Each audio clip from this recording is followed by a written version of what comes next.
There's an old parish house that's 150 years old and it's been sold. Look, it's not the worst thing in the world, but if you can imagine maybe 50 years hence when there are people who don't understand how old these things are coming into possession of it, it's at that point that it becomes important to, to have some of that preserved here and then whatever Right. else, I guess, Right. Right. shipped off to the US. But most people are distracted by that now. Most people are basically caught up in, I don't know if it is an exact image of it, but it certainly looks similar to kind of the Uberos, right? Of the snake eating its own tail.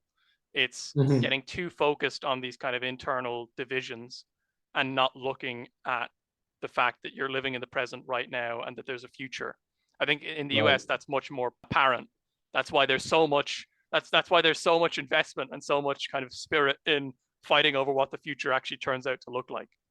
Right. Right. Well, I mean, to some extent, there's an empty space where the cathedral should be, and that's why you can come here and build the shining city in the hill.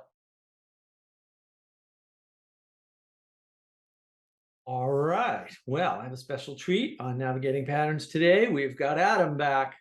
And instead of talking about history, we're going to talk about sort of the present and hopefully tie it into our previous conversations that were more historical in nature. And we're going to talk about Europe versus the United States. So, Adam, what do you want to say about yourself, and then framing the topic for us? Well, I think I've said kind of who I am. I'm just a dude on the internet.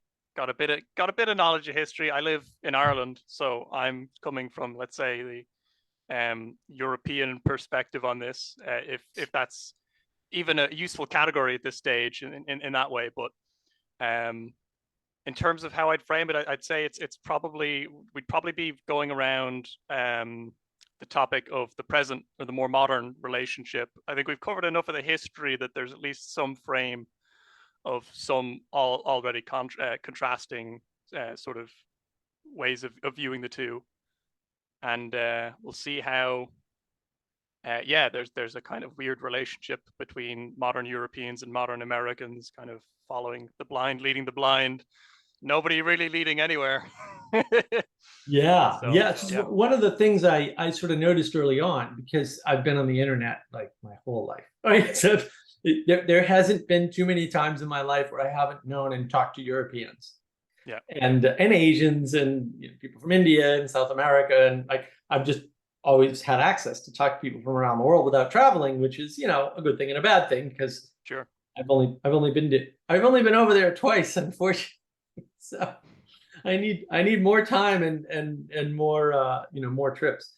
Um, but the thing that I always noticed was when you talk to people on the ground about where they live, you get a very different story from the story that gets filtered in through the American ears, we'll say. And look, I mean, I don't want to get into the blame game about, well, is it the media and is it magic lizard people controlling the message or any of that? I don't care, right? Because it's not germane to the issue, right? It's probably not change anyway, right? Except by traveling. You want to know the world, travel. If you're not going to travel, you're not going to know the world, right? Or the limit, you're going to have be limited in how you know it. The interesting thing that I heard not too long ago was Paul Van der Clay had this is the rest is history, right? With who's it? Um, um, I don't remember the guys on. I don't remember the other guy on it. It's Holland, right? Tom Holland and the other guy, Mm, and they, from what I can gather, they were both in the U.S., right? They're Europeans in the U.S., right? Who were at the university, and this is a problem I see at the universities quite a bit. And you can say, Mark, what do you know about universities? I lived in Boston, 30 universities, colleges and universities in 10 square miles. Like I know quite a bit actually. quite And dense. that's, yeah, well, and that's one of the places that it's not the only place. It's one of the places that the other universities look to for leadership, right? Like if Harvard does something in the humanities space, we'll say, or in the legal space, everybody sits up and listens, whether you're Oxford or not, right? Yeah, So and vice versa, so that the university world though is very different from the world that we'll say I'm used to, because I didn't go to university. I didn't get indoctrinated into their little cult. And so, and I'm so glad I did. Like now, looking back, I I feel like a genius. I'm like, wow, man, did I dodge a bullet there, right? But the thing that I noticed was when they talk about Europe, they're not talking about the place that my friends in Europe are talking about. And I'm like, these are just two different places. So what they were saying was, oh yeah, all the Americans, realizing that things are messy in Europe and not making the connection. And I'm like, nobody outside of the universities thinks that Europe is bad. They all think Europe is awesome and perfect. Like nobody. Like, oh no, their public transportation is fantastic. And then you read a book like especially people are like, oh, London, they've got the tube and all this great stuff, and they've got all these trains, right? And then you read the autobiography of Richard Branson, and he's talking in one of his books about trying to make safer, cheaper trains for the British government, and them not letting him. And it's like, what? And it's like, yeah. And then you go there and you find out what a mess the trains are, and you're like, oh man, this is pretty messy. No, it's not to say that they don't have better trains or more trains or any of that, but wow, it isn't anywhere near as smooth as the US train system is by far. We may have less of it, but we've got it way more organized because we started that. We started that whole thing, right? Because you had the opportunity to plan your cities. Plus you don't need time zones in Europe. Yeah. You've only got a 3-hour spread across the whole place. That's true. Yeah.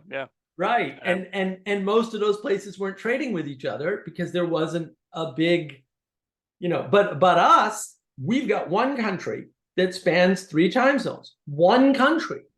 And then you've got these rail systems that go all the way across, right?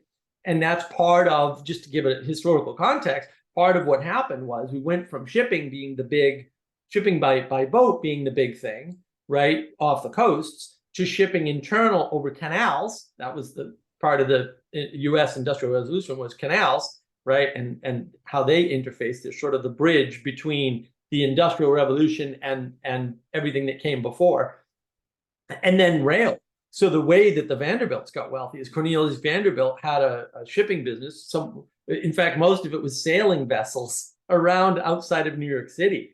Oh. So that was all his shipping was in the New York City area. And he sold that business at the very top, and bought into railroads in the beginning. Okay. And that's how the Vanderbilts made all their money. And they were one of the wealthiest families of all time, right behind the Rockefellers, if memory serves. So you have this whole legacy of timing and clocks and time zones coming out of the US that Europe's actually following. Yes. Yeah, well, I think some of it has precedence in Napoleon's time. The way we get the system of road traffic and all of that is, I think this is kind of slightly apocryphal, but it's basically the side that the army ends up marching on. But it eventually becomes legislated, basically, later on. I think, the US definitely had a greater need for rail, just because of the nature of, it's a landmass which is largely open to that as well. I mean, if you have large flat spaces, whereas you've got quite a bit of distance between places, and not many mountain ranges. You do have mountain ranges. Whereas if you think about even Western Europe, you have the Alps, you have the Pyrenees. Basically, the space between most modern European nations, there are some either hills, which are significant to train. You have to bore tunnels, or it's something like the Alps, where you need a lot of engineering to even get that far in the first place. Yeah, and I think too there was expansion. So Europe's not expanding at this point, right? They're consolidating around cities, which is good because you need to farmland. You shouldn't be expanding into your farmland. That's not good. It's actually one of the big complaints when I was growing up here was like, oh, all the farms are getting taken over by developers and they're building houses. It's like, yeah, but we do all our farming in the middle of the United States, and I live in New England, so who cares? I think it's not profitable to farm in New England anyway, although it probably is now with all the food prices. But yeah, we don't understand these. These are not little differences, right? Expansion is a big deal, right? Rail's a big deal when you can go straight across the middle of the United States all the way to a range, from one range of mountains to another, right? And we don't kind of appreciate that. And we're sort of small building in the US. We're making sort of these small super achievements, right? Because Yeah. the canal systems, right? Especially the Erie Canal, right, which actually does go across mountains, and that Yeah. was the big challenge, was getting it Right. on the other side of the mountains, right, so you could get to the river. That was a big achievement. It was a big engineering achievement, but it's not like there's 100 of those. Right? No, you just need to bridge the Great Lakes, right? And then it's problem solved. Right, and right, we're using a lot of the existing infrastructure there, right? And yeah, once you reach the Great Lakes and you get to the ocean, not through Canada, basically, right? Not up the St. Lawrence, and because the St. Lawrence is a problem, that changes everything. Like everything changes immediately. So yeah, it's kind of a big deal. And then having a rail hub in something like Chicago, which again is right on the Great Lakes, right? That's a big deal because now you can go south, you can go east and west, right? And that becomes like the hub for things like butcheries, right? Because all the cattle go through there and things like that. It's crazy. It's crazy. Whereas in Europe, it's all consolidating around the cities and leaving the sort of the pristine land pristine, right? And then that spawns the same sort of habit over here. So in Boston, for example, they had I think it's the Walnut Grove Cemetery. I think that's what it is. There's a famous cemetery. I think it's in Newton, Massachusetts, but somewhere in Mass. And then that spawns this whole idea that Europe already had, which is preserved space, preservation of land, because we didn't have preservation of land. And then it became so much of it. right. Well, we didn't need to preserve any of it. There were only a few people here, and smallpox had already wiped out most of the native population. It's not war that did it. Smallpox wiped out most of them long before settlers were here. And we've got all this land, right? And then Europe has all this preservation, and then they bring that over because, of course, everybody's here pretty much Europeans unless they were natives, right? And then what happens is New York City copies this sort of upper class, and this is really where it comes in, right? Because it's the upper class and what they're emulating. So the upper class in Boston at the turn of the century is stealing stuff from Europe left, right, and center, right? As the European countries are running into trouble, right? So the estates are being sold off, whole buildings are being moved brick by brick across the ocean. Like people don't realize this, right? Yeah. So, yeah, there's whole museums, like the Isabella Stewart Gardner Museum in Boston, which is the best museum in the world by far. It's her house, and in the middle of the house is open, and then it's got a skylight made of metal trusses that are all corroded from the early 1900s or whenever it was built, right? Yeah. And in the middle is a garden. It's wide open, and it's like a 4-story building. Another one of that is London Bridge, the old London Bridge. Yes, yeah. We stole the London Bridge. We'll take anything. What you got? Fair enough. Right. Fair enough. Right. Yeah. So we're trying to import the history over, right, and the art to some extent. And so the Isabella Stewart Gardner Museum is filled with all kinds of wacky art. Like really, none of it makes any sense. No. But it's all put together nicely. I mean, she curated it, but I mean, she had people over there grabbing artwork from Europe and shipping it over. And so there's mosaics and there's Roman bathtubs and all kinds of crazy and all kinds of paintings. The paintings are gorgeous. Yeah, if you ever get over here, Adam, you're gonna go to the Isabella Stewart Garden. In fact, let me know. I'll find a way. We'll get together. I'd love to take you through that museum. It is awesome. They've changed it in recent years. But you can see the sort of history of America following Europe, right? Because they're actually like just trying to import some Europe. Let's get some Europe in here quick, right? So there is this expectation of the upper class that's what should be done, right? And then at some point, and you'll have to tell me where because I don't know, right? It flips, and then suddenly the Europeans are looking to America and trying to import stuff from there. But the interesting thing to me about this particular podcast was here's these two guys who are in academia talking about, well, the academics realize the problems of Europe, and they're not, but that does not reflect the people. When I talk to people, they're like, oh, we need to be more like Europe. And then I explain to them, well, you mean like France that has 75% of their power nuclear? And they don't believe me.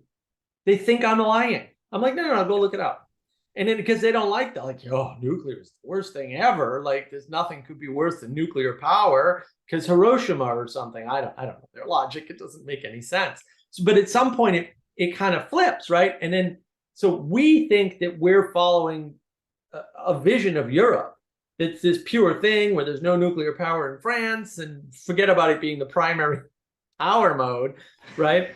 But also things like rail, right? Things like, oh, you can just get around. It's really easy. And then I did this 7-hour stream last Friday, and in it, this woman Elizabeth was talking about being,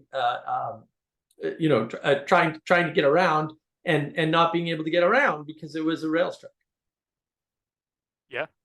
There's the contrast. I mean, well, I think we've identified one major contrast just in terms of space before getting onto the attitudes, I guess, is the contrast, at least with an immediate one, is America is still frontier territory. Maybe not even just fit like geographically, but kind of also in the world of forms and ideas, it's frontier territory. Whereas Europe, I mean, in terms of the last geographic frontier in Europe is actually kind of around the Russian steppe, and the Russians have done a good job on bridging that. But largely, it's Europe. I mean, I make this joke about Ireland, because and it just struck me one of the days. This is unique to Ireland, but I think you can use a general rule of thumb to sort of extrapolate to the rest of the European continent. Ireland is one big farm. There are no wolves in Ireland. There haven't been wolves in Ireland since the 1700s, right?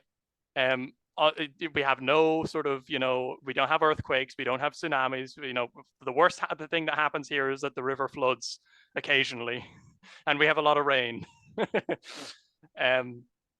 You can make a similar argument for much of the rest of Europe. Now, it's not like there isn't any wild territory, but if you go to the old western part of the Roman Empire, you see that a lot of that is quite well domesticated.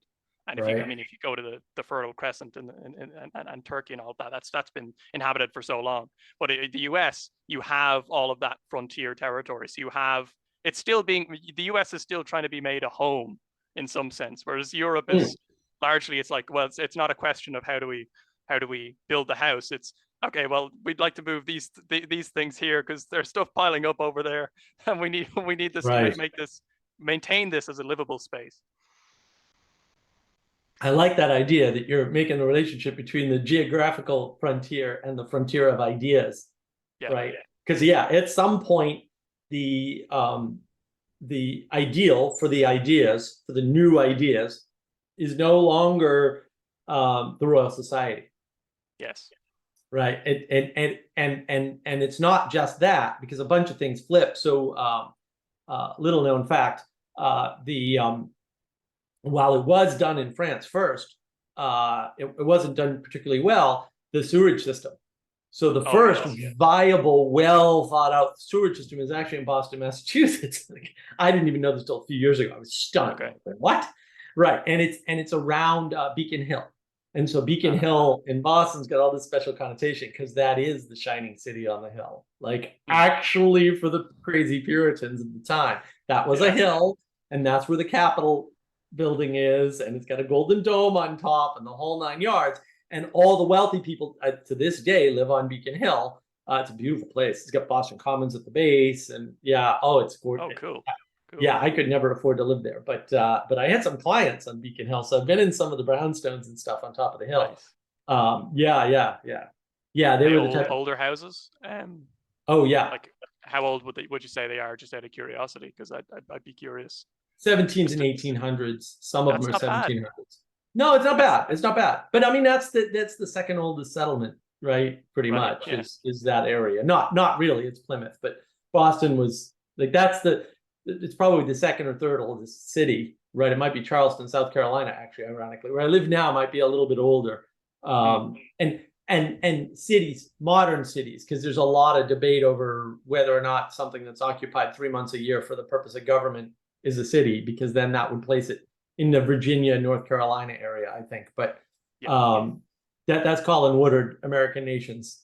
Great book. If you haven't read that book, that's a great book. You'll understand so much. I learned so much about U.S. history, and I'm angry ever since, because I'm like, I should have been taught all this. Why did you tell me this? It's a relatively new way of looking at things, and that's the thing. We gain new perspective over time. But this sewerage system is for the wealthy on Beacon Hill, and because it's Beacon Hill, and stuff flows down, and they built all this pipeline system, and it floats out through Quincy, which is quite a distance, especially back in the day. Though Boston and Quincy are not that close. I think it's 12 miles or something to North Quincy. And so you can see sort of this, and then what else are they doing? Right. Well, they're building up Boston by steam rail. So it's a steam shovel on a rail system that's chomping down mountains about what is that? That's 16 miles out of the city. So about 16 miles out of the city, somewhere in that range, and then taking it on rail and dumping it in the swamp at the bottom of at the base, not really, but at the base of Beacon Hill and extending the city. That's the Back Bay, roughly speaking. So at some point you have this switch, because now we're the ones doing the innovative stuff in terms of ideas and implementation of ideas within the geography, whether that's long train systems, right, or it's sewerage systems, right? That then I think London was the next one to copy that, and they copied our system. So yeah, there's all this weird innovation swapping going on the frontier of ideas. I like the way you framed that. Yeah, I think it's necessary to make that distinction, because and I don't think it's not that, for instance, people in Europe aren't more innovative. In fact, all the innovative ones go to America because people are willing to put the money forward. Whereas when you have the problem of maintaining a livable space in Europe, things pile up. They're more, let's say, and I mean this in the old sense of the word, economical decisions, right? The good running of a household, rather than, let's say, technological or engineering sort of decisions, right? Which you can play around with. I mean, that Beacon Hill, what you're describing to me there was kind of put me in mind of the old Roman city, right? The rich people living on the Capitoline Hill or something like that, and having a very well run sewage system, which you do have, but in Europe. But of course, it's harder to make something like that new when you're built on the old Roman ruins and you have houses stacked so close together, and there's not, you aren't having you don't have just an open space to try something new. And if there is an open space to try something new, you're going to have about 15 or 16 different people, maybe not all of them even very innovative, trying to get their idea put down. Right. Well, and I like what you said too. So one of the keys is the innovation leaves Europe. Yeah. Right. The innovators take off at some point, and they come over here, and it's like, well, what's going on there? And this is an interesting story that, and I don't know where, I don't have the reference, because my mother told me this years ago. She said there's basically a book with a thesis out there of something like, well, one of the reasons why we were so successful in the Revolutionary War is because, and what people don't realize, all of that is about shipping, like actual ships and shipping. Right? And so we had the lumber, which the UK didn't have anymore, because they were in one of those slumps where they had cut down all the 100-year-old trees, right? And we've got places like Maine, which is nothing but trees. But because we had the lumber, it wasn't just the lumber that we had. Because the good lumber, the 100-year-old trees, were in abundance in the United States, all the shipwrights had left the UK. Yeah. All the talent on how to build a ship, the hundreds of years of experience and distributed cognition through time that gets concentrated in a craft, that has left. So your distributed cognition is gone, and it's over here. And then that's why it's old Ironsides, right? The USS Constitution, which I've been on, by the way, many times, because I'm from Boston. So that's why when they fire the cannon at it, it bounces off, because the wood is that good.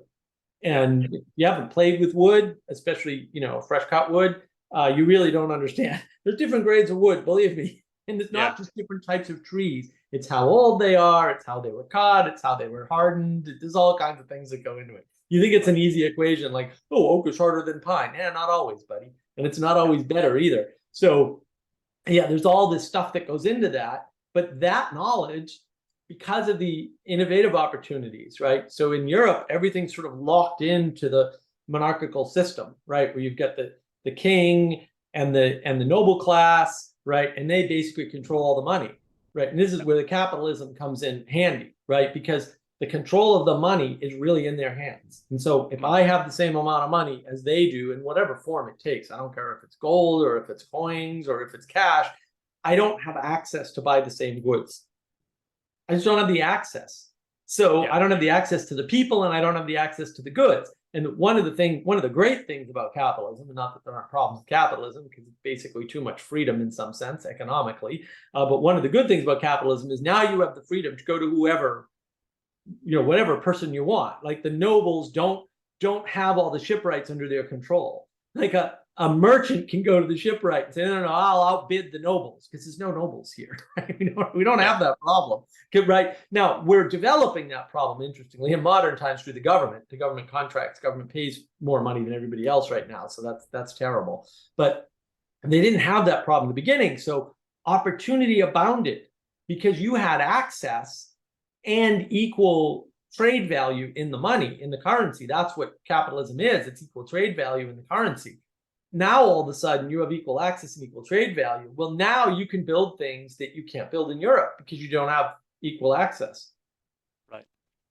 And the opportunities have gone away because, for instance, all the old woodland in Europe is cut down. A lot of it has probably been cut down for a long time. The only place you could probably get good lumber maybe at the 1800s would be Germany, and even then it would come at a premium.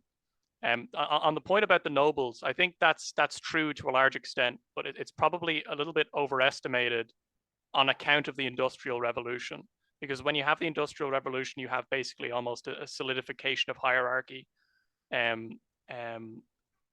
Just kind of, well, it's not so much a solidification, but for instance, in the 1600s, you had the nobility here, living among the people, and so and to some degree, like you probably actually had something like a pseudo, wouldn't have called a capitalist, but like if a rich up and coming merchant had enough money to buy a house, the local, he might actually be given a title.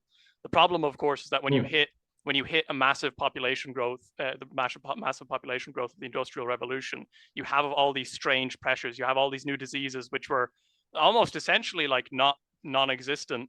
But because everyone's moving into cities, you have this kind of really rigid stratification that shows itself.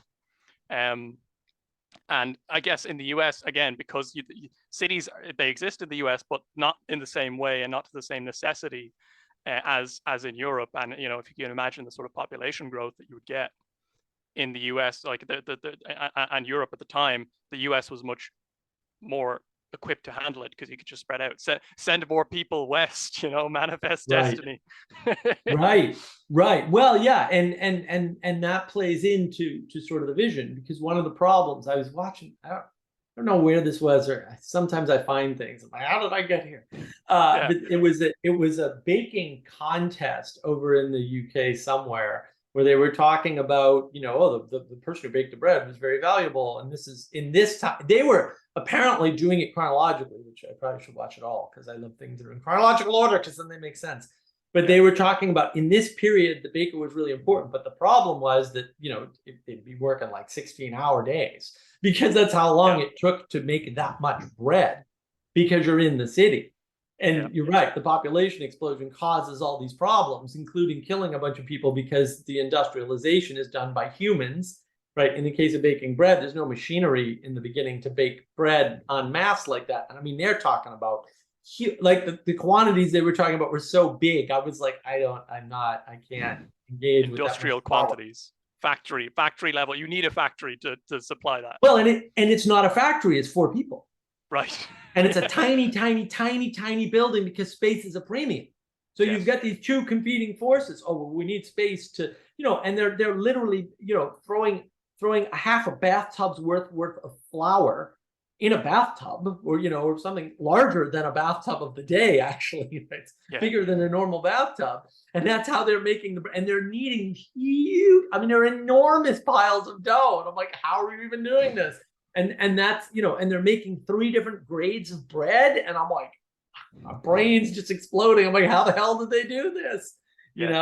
And so yeah, you have all these differences because we don't go through that. We just start a new village and start another new village and start another new village. And so in some ways, the success of Protestant denominations getting along in the US is just due to the landmass size and the fact that if you have a conflict, you can just leave, right? Yeah. So that's a very different sort of engagement from the engagement of dealing with having to be in the same space at the same time. Yeah. And there was a lot of space, nevertheless, for innovation and also entrepreneurship in Europe, all the way up until about pre-World War One. In fact, Europe was still at that point, and I don't know what the how steep the trend was. I would say Europe was still front leader in innovation, even though I think at that point you would have had comparable populations. Maybe the US, I'm not sure about the population figures at that point, but certainly the US was kind of getting up and running at that stage. And they did have the talent, but once World War One happens, you have like a shattering of that old order, which was probably leveling out to a kind of equilibrium stage where you had industry being able to, people being largely kind of employed. You had people in relatively comfortable conditions. You still had these industrial diseases, but maybe we know in time enough, you actually developed quite effective cures for them. Right. But there was also that room for innovation. The problem once you hit World War One and World War Two is that you just flatten. You kill a large portion of the population through not just war, but the disease that follows, and then you impoverish a large portion of Europe as well because of the massive costs that are associated with prosecuting what was basically the first industrial scale war, right? We were talking last time about Napoleon's armies reaching, just at that point, you start to hit the armies going about 100,000, like the biggest battle that you have in the Napoleonic Wars. Is it 100,000? I think it's, I'm not sure. Borodino, I think, had maybe 1 million, but that was exceptional even for the time. It was an outlier, yeah. A really massive outlier. But then you hit World War One, and it's like, oh, the Battle of Tannenberg or whatever, and you're easily hitting the million, the Somme, easily hitting those sorts of numbers, and on that sort of scale, and that's the kicker. Whereas the U.S., I mean, it's not that they didn't have that sort of industrial war. I mean, the U.S. Civil War towards the end, you were what was it? Grant was. Ulysses Grant was using trench warfare to destroy the Confederates, and at that point, you got a glimpse into what we started trench warfare. Yeah. That's interesting too. But I wonder, like the World's Fair, right? Because at some point, the World's Fair started happening in the U.S. all the time instead of in Europe, right? So there is this slow transition from who's leading the. I like this idea, the frontier of ideas, where the frontier of ideas seems to move away from Europe and towards the US. And then it just becomes strikingly obvious with World War I, but that's only because we're second generation industrial revolution. And so all of our stuff was updated. And one of the things, now we can get into some good esoteric grounding history to just show the difference. So what happens is, and this goes to the point earlier too about the money. Let's suppose all the good lumber's in Germany. You're not going to get access to it with your money. No. Because the nobility is going to protect that resource, right? And so it's not like somebody from England can get, right? Now in the US, because we never had that, no one's protecting anything except for money. It's just purely capitalistic, right? And that was to the advantage, at least for a long time, and maybe that has to change, right? But the other thing that sort of starts to happen in this whole shifting, because a bunch of things are actually shifting, is that in the US, we don't have industrialization. So we send this guy Lowell, what's his name, right? Two investors, I think it's just two, send him to the UK to figure out what all these automated mill things are all about. Yeah. And the part of the untold story of that, not that that's a well-known story, you have to be from Lowell, Massachusetts, like I to know all this. But part of that story is, sure, he comes back, he's got an eidetic memory. So he goes and tours the things, he's not allowed to write anything down, no pens, no paper. right? But he goes back to the hotel and then just sketches everything out that he saw. Perfect. But when he gets back, they don't use those sketches. Oh, They improve on all the designs. yeah. And so our industrialization, unlike the industrialization in the UK, in England, is already a step ahead. Yeah. And then because we have this freaking enormical country that, you know, I mean, people here just they can't conceive of how lucky we are. This country is huge. And we have all this water, right? We have waterways everywhere, right? It's good for industrialization. They're all run off water power, right? Because of all that, now all of a sudden, you know, we've got this momentum, right? And so when it comes to mechanized warfare or mechanized anything, we're going to outclass Europe because of the space and because we have better mechanization technology, because y'all are working on the old stuff at that point. Yeah. And so that's the frontier of ideas. And then you have a brain drain because, like, Nikola Tesla wasn't from the US. Yeah, why did these people not go to London or Paris or whatever? You know, and they usually stopped there on their way over here, but they really wanted to be here in the frontier of ideas. Yeah. Yeah, and to your point about the mechanization, I mean, once you get to World War II, right, and Europe is so, even by that point, is so well devastated. Once the US troops land in Africa, all of their logistics core is run off of mechanized cars, whereas the German logistics core, they do have mechanization, but they reserve that for their tanks. So they reserve that for combat, so they can get as far as they can. And largely the German logistical core is then otherwise run off of horses, the old horse and cart, right? So they're still on Napoleonic technology, and I think that, yeah, that certainly puts an extra nail in the coffin. I think once you hit World War I, the brain drain is just so far accelerated, because why stay in a place which is just getting, you know, normally is supposed to be made a habitable space, but is busy, you know, having a massive family argument and people are pulling knives. Yeah. Right? You know, yeah. if you've got a few brain cells to rub together, why not head for the US and see if you can't make your way? Yeah, and so yeah, all the innovation is there, and also look, when you're sort of conducting a war over an ocean like that, the Atlantic's pretty big. I've flown over it a couple times. It's not small. You know, you kind of can't rely on the resources on the ground. No. So you got to bring them with you. And it's way easier to bring mechanized things with you than anything else, right? Because at least you know what to expect. And you're securing a different type of supply line all of a sudden. And so all of these technologies is like, well, in Europe, it's hard to know. I mean, one of the innovations of World War II was the supply line technology. But that sort of supply line technology was already perfected in the US because we have a huge country. Yeah. The distance between, say, Germany and Russia, whatever, that's California to New England, man. That's nothing. Like, we already had that down. Like, it wasn't a first time for us. It's like long supply lines, no problem. We've got this all worked out. So yeah, there is this change, and that, you know, that mechanization. And so it's sort of the material follows the ethereal, right? You've got the frontier of ideas, and then you've got the frontier of mechanized warfare, right? And then we're leading in both, because you lead in the frontier of ideas, you're going to lead in the other one, at least if you're the US, because you get this big country and your mechanization is newer. And that's really what it's all about. And we've already stolen all the talent because we already have the frontier of ideas. So we've got this huge advantage all of a sudden. And then now but we still have this longing and this yearning and this, you know, want to look at old art, right? We still yearn for that historical grounding that we lack, right? And so we project this romantic ideal on, we'll say, modern mechanized Europe, which, you know, look, I mean, there are definitely some advantages in Europe. I mean, I would count France's nuclear system among them, ironically enough.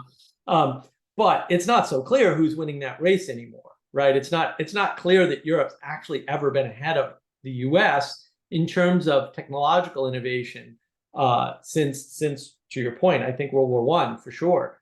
and maybe slightly before that. They may have had the momentum in things that are old and work and can't be improved upon, and that's really important for sure. But they don't have the momentum in the frontier of ideas. Yeah, yeah. I mean, it's a matter of space, and this is where I guess what brings us to the modern day, because the US still has that frontier space in it, whereas again Europe is kind of languishing and is kind of basically getting overcrowded, and things are only getting worse as time goes on in terms of, to take that analogy of the home, right? So America is kind of, the US is kind of learning how to live with itself, how to live kind of, and finishing off, let's say, the details of making the United States a home. And part of that is importing the homely aspects of ultimately where the US was sprouted from. And to some degree, then you're going to see a longing, and yeah, there's going to be a sort of rose tinted aspect to that. And on the other end, Europe looks to America, sort of, in some. Here's the disconnect for me, though, is that Europe looking back at America, you will see this phenomenon of basically the old world kind of looking down its nose, almost, but at the same time, it's looking down its nose at the US and not really conceding the degree to which it is now being influenced by the US. I think Burn Power, the anadromist, had a video, and he was recalling a time when he went over to the UK for the first time in the 80s or the 70s, and he hears the Clash, right, in Oxford, I think it is, and you see these men with the old bowler hat suits, the suits with the bowler hats and everything, and it's like, oh, I never left the US at all. And it's like, there's once you hit that point, the sort of overturning has happened, right? And any sort of longing for the old world, there's still a place for it, but looking at the present situation in Europe, there's nothing to be coveted about it, whatsoever. Yeah, no, I remember that story, right, that he told about, oh, I never left. Like, you guys are just following along and they don't know. And I think part of what you're talking about is, look, I mean, we can argue about the World War I thing, because that's a different story, right? Sure. But can't argue about World War II. Like, no. We saved Europe. There's no question about that. So now you've got your savior and the person who is, or the entity, right, the distributed cognition, if you will, that was not only the frontier of ideas, but also stole all the talent and used those ideas in a way that you couldn't, right? Like, Europe was never going to be able to afford they're not the US, like they weren't one country, right? The cities are crowded, like everyone's all over the place. They've all got their own little individual culture. They don't have a common identity. And so the Germans are looking down at their noses at the Dutch, and just crazy. Like, to us, it's crazy. That's like two states, like whatever. And then, not that it doesn't happen, but the states trade just fine. Sure, there's a snobbery, but we all trade and we're all happy, and we're all, we all rib each other about, being from New England or being from the South, or, whatever, right? It's not it's not the barrier that it is in Europe between countries, for whatever reason, and for better or for worse, right? I don't want to argue, one way or the other, but you've got this simultaneous, like, oh, here they are with the mechanized systems that are better than ours, right? They finally surpassed us, and they saved us, and who wants to be saved, right? Like, no, we've got the history, we've got the art. Who are you young upstarts, right? How dare you supplant us? And then I think we get into this habit of playing this one-upmanship game. Yes. Because, to your point, like, Europe's got this reflection, right? But they're actually following what they think is going on in the US, right? But they're not following the US because the US isn't there. And at the same time, they're not acknowledging the things that are in the US that they are following that maybe they shouldn't be, right? With the hats and everything at poor Oxford. It used to be such a good place. Well, it's most of the south of England now is no-go territory for me, anyways. So further south I went was Coventry. Yeah. But yeah, no, I think that that's that's a problem that is solved only when the old world, Europe, takes the position that it essentially needs to, which I've said, I think I've said this before, is basically it needs to shepherd and help America. Now the thing is that the position that Europe got into wasn't always so. In fact, there was a time when the Europe probably did very much mimic the US in terms of its unity, because you did have, like, let's give a year, let me give a year, probably about 1300, let's say, where you have this 12 or 1300, you have this unified political Respublica Christiana, right? So it's even using the word republic, right? In its old Latin sort of phrasing. But when you hit, once you hit 1500, once you hit the sort of split of the Reformation, and you have this kind of polyvalence, right? You have there's all of these multiple spaces now that can be inhabited. You kind of cut off the head for some people, and then they'll replace it with whatever they like, and then the others retain what that sort of binding principle. Once that happens, it's kind of that's a kind of real almost inflection point where the entropy is like, okay, it's going to start going, it's going to get worse and more disordered from here. Right. And I sort of see this, in talking to people, especially nowadays in Europe, I sort of see this competitive nature where, I've got the same argument about 4 times in the past 3 years, right? Where somebody will say, well, yeah, but we're leading you in greenhouse gas, whatever, or climate, whatever, right? And I'm like, wait a minute, you're all from different countries and you all claim to be you're the first in some climate thing. Yeah. Well, what's going on with that, right? And then it just turns out that by some measure, sure, they are, right? But we're all just outsourcing our bad climate to China. So it does, we're not really making a difference, right? It's just it's a weird illusory game. But then I was talking to this one guy in particular. This is probably the last conversation I had about this, and I said, I get the American exceptionalism, thing, but which American and, from what region of the country said this to you? And he thought about it, and he was, I don't know, particularly honest. And he said, you know what? I've never heard an American say that. And I thought that because everybody I know over here goes, Europe is great. Europe is wonderful. Europe is the best. We should be more like Europe. So I'm like, where are these American exceptionalists coming from if everybody I meet, except outside maybe academia, is saying things like, well, Europe's awesome, and they have the best train system in the world, and they have way better everything than we do, and their money system's better, and blah, blah, blah, blah, blah, right? And then the Europeans are like, no, you guys are all coming over here telling us how awesome you are. And I finally, I had to, essentially put that argument down and say, look, guy, by anything that matters, America's first. I'm sorry, we are.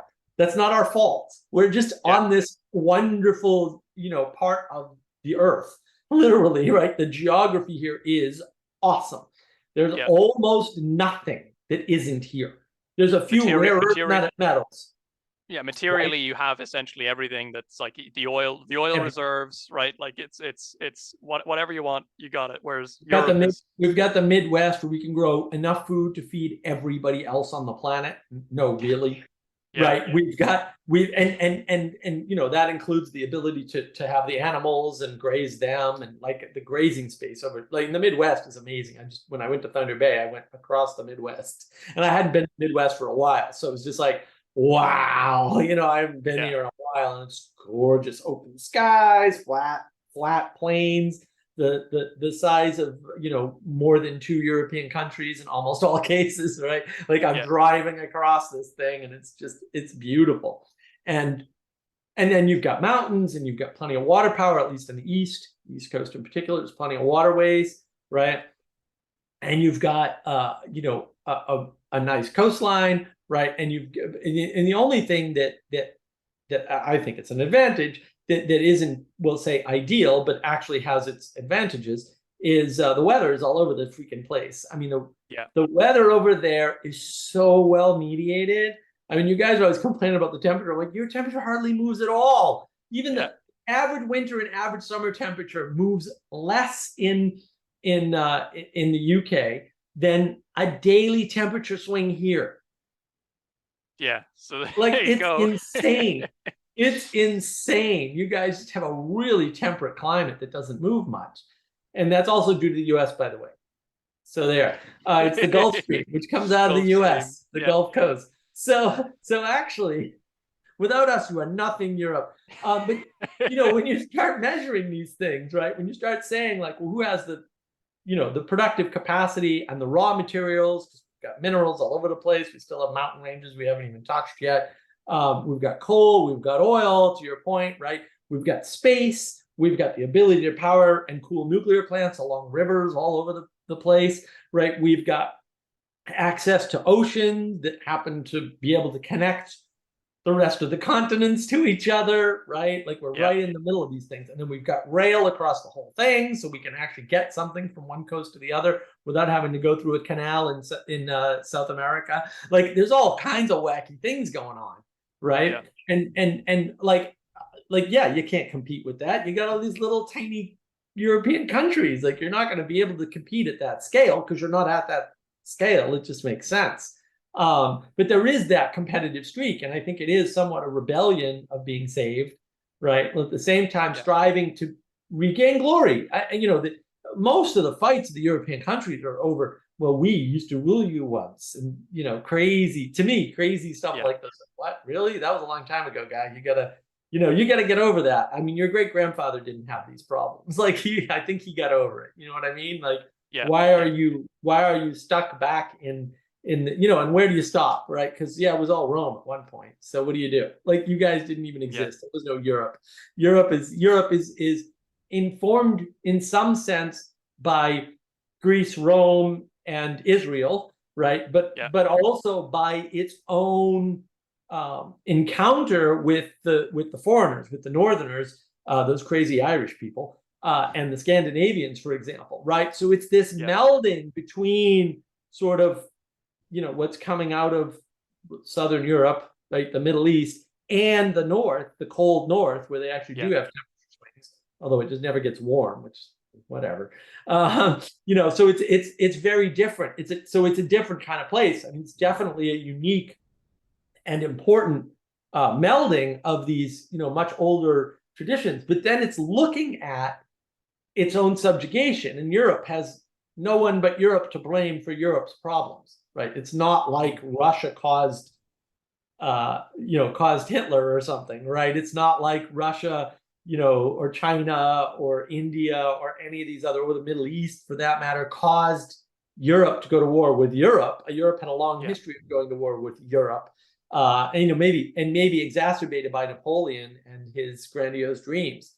But it is those grandiose European dreams that seem to be creating this difference between, we'll say, the image that Europe has of the United States and the difference that the United States has of the image of Europe. And they seem to both be following that image and nothing to do with reality.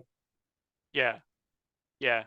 I mean, Burn Power has that sort of phrase, which I do like, of this psychic trauma of the world wars, and that manifests itself in some way, in one way in the US, but in a different way in Europe. And part of the way it manifests itself is that resentment to somewhat this resentment to the US, because I mean, think about this sort of depth, the sort of the depth and the breadth of Europe in the 1900s, where you actually there were frontier territories, but Europe wasn't the frontier. It was the colonies. It was South Africa. It was India. It was Australia, New Zealand, and even other places. Yeah, exactly. Indonesia. Exactly. So you have not just the British Empire, but the Spanish, the Portuguese, right? Large swathes of Africa at that time had significant minority European populations. It just so happens that the only ones that we remember are usually Rhodesia and South Africa, and that's it. But you have to remember the other the Portuguese colonies, the German colonies, even the German Empire, the Dutch were given had colonies not just in Africa but elsewhere. And how do you go from that, right? If you can imagine a sort of picture of living in Europe in 1910, and there were men who were alive. I'm just somebody who I know off the top of my head, Tolkien, right? just who I know would be alive and conscious of what's going on at the time, in 1910 or 1912, who see the collapse of that and die. Tolkien dies, I think, in 1967 or 72 or something like that. And so by 72, it's like the colonies, you could just see that whole world is overturned. Yeah. And the US has its problems post the world wars. But if you can imagine the sort of psychic trauma of that in Europe, and it's like, in some sense, I completely understand how people here can walk past churches that come from the 1100s.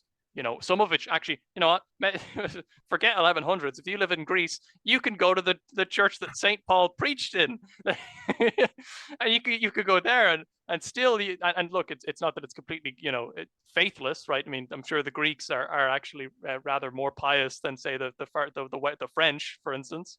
But it's no wonder that, for instance, Europe is just kind of existentially tired to the point where all it has, like any person, if you can imagine a person of this sort of image, all it has is to grasp at is basically resentment and not accepting what's going on around it. Mm-hmm. I don't think that's something that's great. I think it's something that's sad and needs to be ameliorated somehow.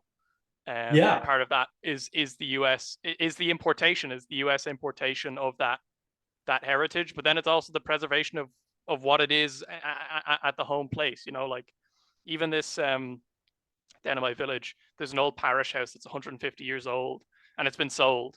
And look, it's not the worst thing in the world, but if you can imagine maybe 50 years hence, when there are people who don't understand how old these things are coming into possession of it, it's at that point that it becomes important to have some of that preserved here, and then whatever else, I guess, shipped off to the US. But most people are distracted by that now. Most people are basically caught up in, I don't know if it is an exact image of it, but it certainly looks similar to kind of the Uberos, right, of the snake eating its own tail.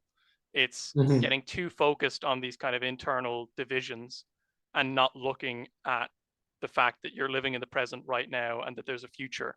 I think in the US that's much more apparent. That's why there's so much investment and so much kind of spirit in fighting over what the future actually turns out to look like. Right. Well, I mean, to some extent, there's an empty space where the cathedral should be, and that's why you can come here and build the Shining City in the Hill. Yes. Because there isn't a Shining City. There aren't any cities. And so we can sort of, in a very Rousseauian way, start over. And if we build the perfect city, we'll have the perfect people. And then you get into prohibition, a 10-year failed experiment, right? And things like that. It's very much a North versus South divide for very good reasons. Colin Woodard, American Nations. First time I understood that. And I've been trying my whole life to understand that divide. But I think, I mean, you bring up a good point about what they're watching is a collapse. And I read, I wish I could remember this reference. I read somewhere somebody was writing, I think it was in the early 1900s. He was writing about, I think he said 1915, when they had globalism. Yeah. And it was like, what? What do you mean you had globalism? What are you talking about, you lunatic?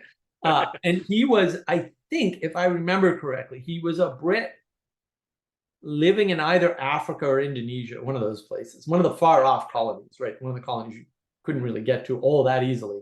Africa is not easy to get to, it's a big place, right? Indonesia is just far away. And he was saying, basically, I could order anything that you could get in the streets of London. That's it. Right. And it was like, what? Wait a minute. Really? Like, I didn't have to walk the streets of London. I had access to all of it. And I could just order it. It would take a while, right? Because it'd come by boat. And possibly also by train or mule cart or whatever, right? But all of that ends with World War I. So the first actual global society, the first global structure and culture that was built by Europe, by basically the East India Company, which is fascinating history. You think corporations today are bad? Read about the East India Company. We'll talk about whether or not corporations have gotten better or worse over the years. You'll be wrong, by the way, if you think they've gotten worse. Like really wrong in ways you cannot possibly imagine. And there was the Dutch East India Company too, and they were no better.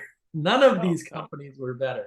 And they were also much larger than the corporations we have today by any measure, which is even more frightening. Controlled more money, controlled more, by population, more percent, right? Things like that. So we have it relatively good now, but you have this collapse of this structure for better or for worse, right? Yeah. So they see the collapse of the structure of the colony structure as a result of the infeasibility of keeping these far off colonies the way they were keeping them. You can always argue, well, like the Dutch did a much better job. For example, like the Dutch colonies, I mean, some of them I would still say they still have to some Yeah. extent, right? Whereas England really screwed them up, and Portugal, they never had a chance because they were just mean. The Spanish, the same thing. They were just abusing the natives left, right, and center because they didn't have men of virtue out there. They thought they did, but they actually had psychopaths of virtue out there, if anything. And that was part of the problem. But even England couldn't really maintain their colonies. And then when war breaks out, now it's all over, right? Yeah. But then but then we start redrawing lines. Yes. Right.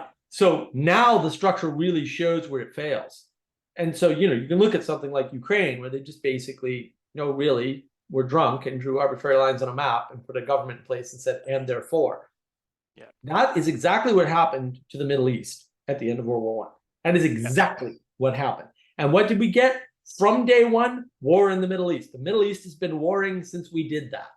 And apparently we didn't learn our lesson about that. And we're still trying with things like Ukraine, decades later.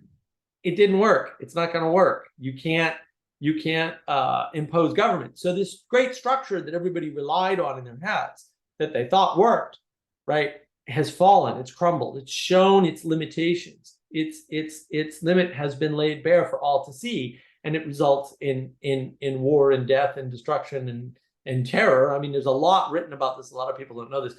World War II, World War One to some extent, but World War II actually to a larger extent. As the colonies crumble, the newer countries like Germany, which is a very new country, it's kind of handy to know because I didn't realize that until very, very recently, actually a few years ago.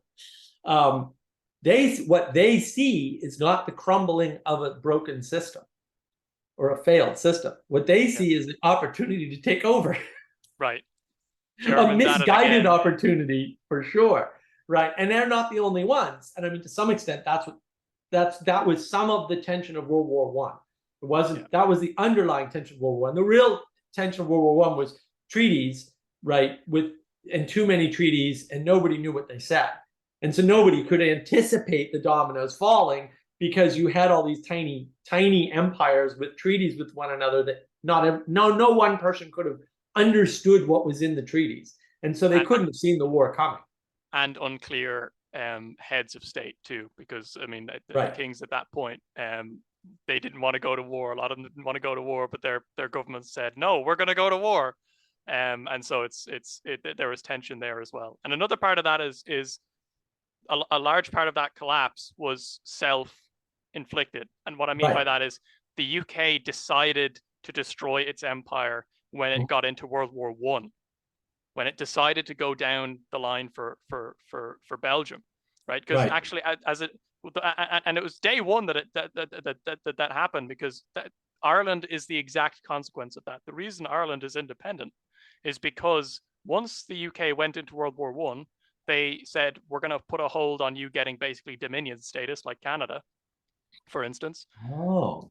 And then you basically catalyze a revolution in Ireland. So then you have the current state of things, right? But basically you get that republic, and that's declared. As similarly for all the rest of the empires on the European continent. But I know the only one that I know very well is the UK.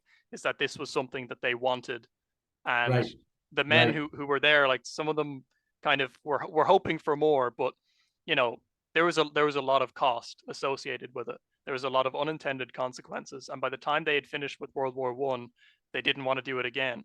and by the time you end with World War II, you have basically what happens with the UK in particular, but I imagine there's something similar happening elsewhere, is you have the gold reserves, the last of the gold reserves of the UK being shipped to the US Mm-hmm.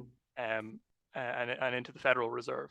And so it's not like, and of course, you can see where the resentment might come from. But at the same time, if you're going to be the one who's going to take out loans with the US, which they did in World War One, that's why they were sending the US. Part of the reason the US got involved with World War II was because they wanted to make sure that they got their money back. To protect their investment. Yeah, that's very true. Very sad too.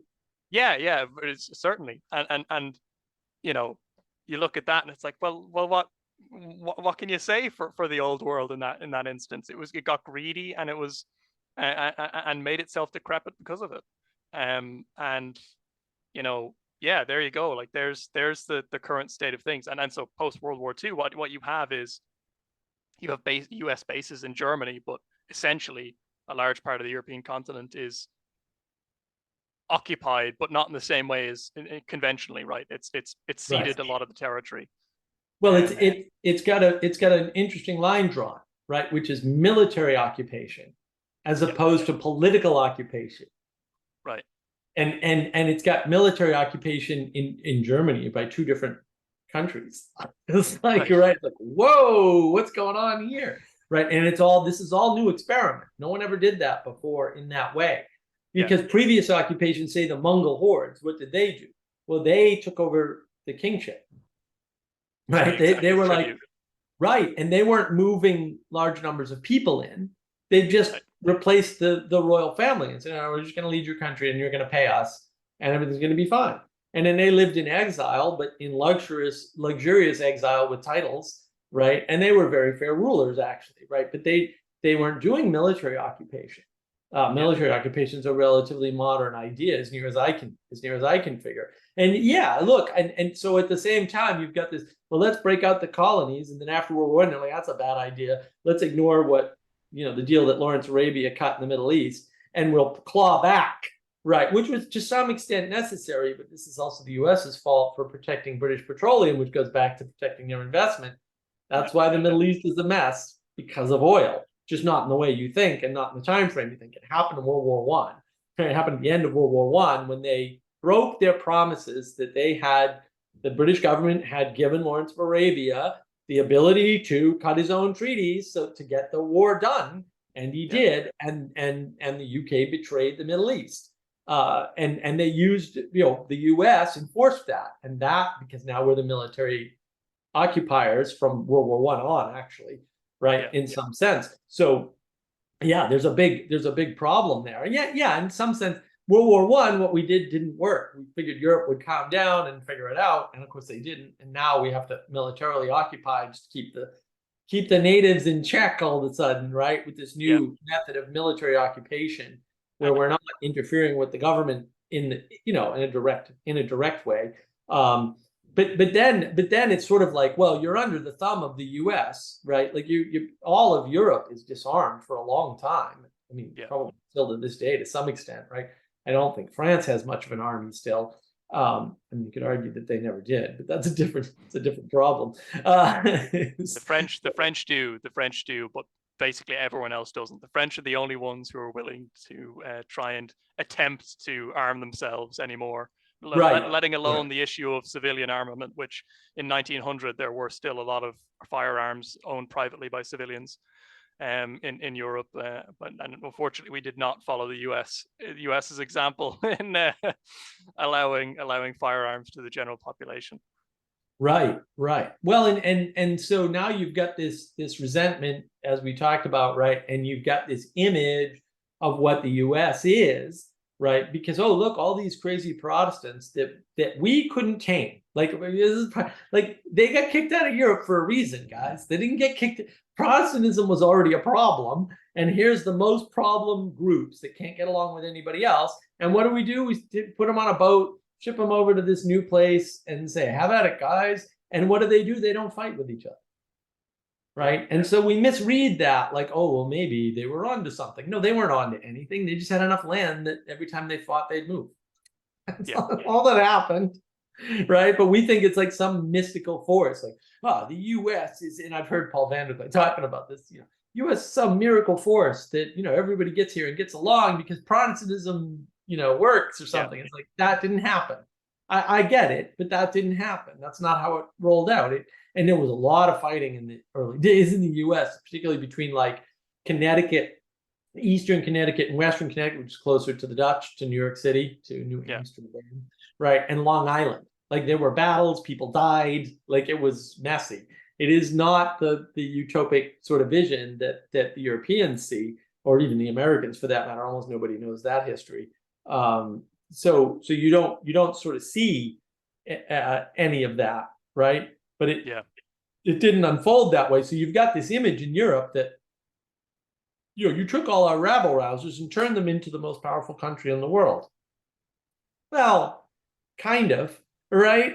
But also kind of not. I mean, a lot of how we got powerful was stealing, the frontier of ideas, right? We stole all the innovative people from Europe, and we brought a lot of Europe over here with us in the construction of cities, and we stole the technology, right, and improved upon it, to be sure. But again, we stole all the talented people. So it makes sense. All the growth opportunity is on the big continent now that wasn't there before. And, you can't compare it to Canada because Canada's a frozen wasteland of beavers and trees. So, I mean, that's where my people fled to from France, and like, fair enough, it's a huge upgrade, but still, it's nothing compared to going a little south of the border there. I mean, look, I grew up in Lowell, Massachusetts. How did that happen, right? And we came from Biddeford, Maine, right? So it was France, Montreal, Biddeford, Maine, Lowell, Mass. Biddeford's another mill town, right? So it's it's on the river, it's on the Saco River, right on the coast, right on the beach. And then we go to the beginning of it all, Lowell, Massachusetts, the beginning of the Industrial Revolution in the United States, and all immigrants by that point because the mill girls were long gone, and so. Wow, okay, from France to Canada to the US to the better part of the US, because Maine is basically Canada. It's a frozen wasteland. Forget that. It's trees, beavers, and snow. That's all that's there. Beautiful beaches, but only in the summer for like 3 months, and then you got to get the hell out of there. So you can see this sort of misapprehension again, as we talked about before with the French Revolution, right? This misapprehension that there's something magical about what the US is doing, and not about the physical nature of the US, which is ironic for me to talk about. It's actually the materialism here that works, not the idealism. The idealism actually fails. That's Prohibition. That's Shining City on the Hill. That's the fight between North and South, and for that matter, the fight between the North, the South, and the Midwest at this point, right? And then and the West Coast is a whole different mess because that's the Spanish occupation, right? So there is this image of the U.S. as this magical force, and they're doing things in a way. And what really makes it work is all this trade. So what we should do is, because we're about the same size, if we all get together in this union of Europe, we'll call it the European Union, and then we'll standardize our currency because they've got a standard currency over there. And of course, England wisely says, we're not doing that. You guys can standardize your currency all day long. We're going to keep our ducats intact. Thank you very much. Very wise idea. Good way to hedge your bets. But yeah, you can see the sort of misapprehension leads to the adoption of these strategies, and be thinking that's the strategies, it's the materialism that's the magic, when in fact that isn't the materialism that worked. The materialism that worked is just, we have a big country, and now that it's getting more full, we're having more problems. Kind of a big shock, I know. Yeah. Well, and the how that plays out with Europe, or at least let's look at this vision of the US, right? Because it doesn't strike me as a new pattern. It's an old pattern. I mean, if you look at the old Western Roman Empire, that's the same pattern playing out. Like, a lot of it wasn't actually very well settled. And that was a part of the reason that made it so. I mean, it was moved into by all these Germans who came out of the woods in the late 400s, basically, right? Who were fighting in the Roman armies. But they came from the woods, and so that they had to colonize the woods. They had to go back in that direction. A large part of the early Middle Ages was actually and middle age, most of the Middle Ages, in fact, actually, that's right. You have this push, this settlement of all of this wild territory, which was outside of the borders of the old Roman Empire, and even within the old Roman Empire, it was largely desolate because of all the warring that had gone on. So you have that sort of massive space out there to move into, from a, let's say, a more civilized or more populated core, let's say, of the southern part of the Mediterranean, the Levant, and let's say Greece. You have that space to move back in. That's, the pattern, let's say, that's the pattern that sort of plays out 1000 AD onwards. It's just it looks like it's happening again in the US. The only difference, and at that time, let's say 1000 AD, you have a unified faith in the Catholic faith. So you have a head of, like, a clear head of the church, and a temporal head as well. Once you get Charlemagne, right, you have him being crowned emperor of the Romans, and then you have the Pope being the spiritual head. So you have this idea of this Res Publica Christiana. I don't see how that isn't mirrored in the American Republic presently, except that, of course, it's not, in this case, it's not Catholic, except and then maybe the minor alteration. And I don't know how close this is, but with the emperor and the Pope, there is a personal relationship that you have, because he's the Pope, he's the emperor, but he has to answer actually to you. You're his subject, so he has responsibilities to you. With the US, that's a little bit less clear, because you have the separate, going back to that talk with Os Guinness and John Anderson, you have this kind of separation of powers, which obfuscates that somewhat. I mean, like, do you have a personal relationship with the president? Well, not really. I mean, he's a kind of an abstract figure. I mean, he does have responsibilities to you, but they're outlined in a document. They aren't outlined in him being, let's say, the king, right, and having to be a father to his people. Well, so it's sort of interesting. So something you probably don't know that I didn't really sort of appreciate until that sneaky Paul Vanderklay guy manipulated my entire life and sent me to the Billy Graham Library up here in North Carolina, just over the border. Yeah. Oh, man, that was a weird week. That whole week, I was like, I don't understand the world I live in at all. Talk about irrational world and weird coincidences and synchrony and all that stuff. I was like so freaked out. Billy Graham was lauded at the time for years as the pastor for the president, and for several presidents, like that happened. Yeah. So we have this relationship, right? Yeah. And in the old days, it was always reported on when a religious figure went to the White House from any Protestant denomination. It could be anything, right? Or one of the Catholics, or whatever, right? And that relationship has sort of fallen apart over the years, I would argue. It's gotten less and less. It's certainly gotten less attention, for example. Yes. But that was one of the things that was always front and center in the news, was Billy Graham meeting with the president, or any of these heads, right? And in fact, you'd see it in the local news. So the local pastor would speak out when there was a shooting in Boston, right? And the pastor for that neighborhood. So not some high up. No. This guy lives in that neighborhood. These are his parishioners, sorts of thing. It's like, whoa, what's going on, right? That's very different. So you still had that relationship. I mean, to some extent, maybe you still have it. It may not be reported on, and that may be more important than having it. Like, this is going to be arguments I'm going to make later on my channel, and videos about signals and signaling, and I have some videos on that, so I'll be posting those for sure. But there's other pieces there for sure. So there's an influence that is not noticed. Whether it's still there or not I can't tell. Like, I can't, did Trump meet with, I don't know. I just don't know, because the reporting around Trump was so terrible. And I think that's part of the problem, is that, and again, I don't want to dig down into how did the Europeans get this terrible idea of America, right? Because it's all stuff that's in the news that isn't real, because and this has been talked about to death, right? But there's a lot of Europeans that think like, oh, there's all these shootings in these cities. Yeah, there's no shootings in American cities. That No. almost doesn't happen, except in Baltimore, which is run by Democrats, Chicago, which is run by Democrats, and a couple of other cities that are nothing compared to those two, because those are like the murder. And Detroit's another one run by Democrats. You might see a pattern there. I don't know. And that's the problem is that if you don't dig into the numbers, you don't realize like Boston until very recently never had any shootings.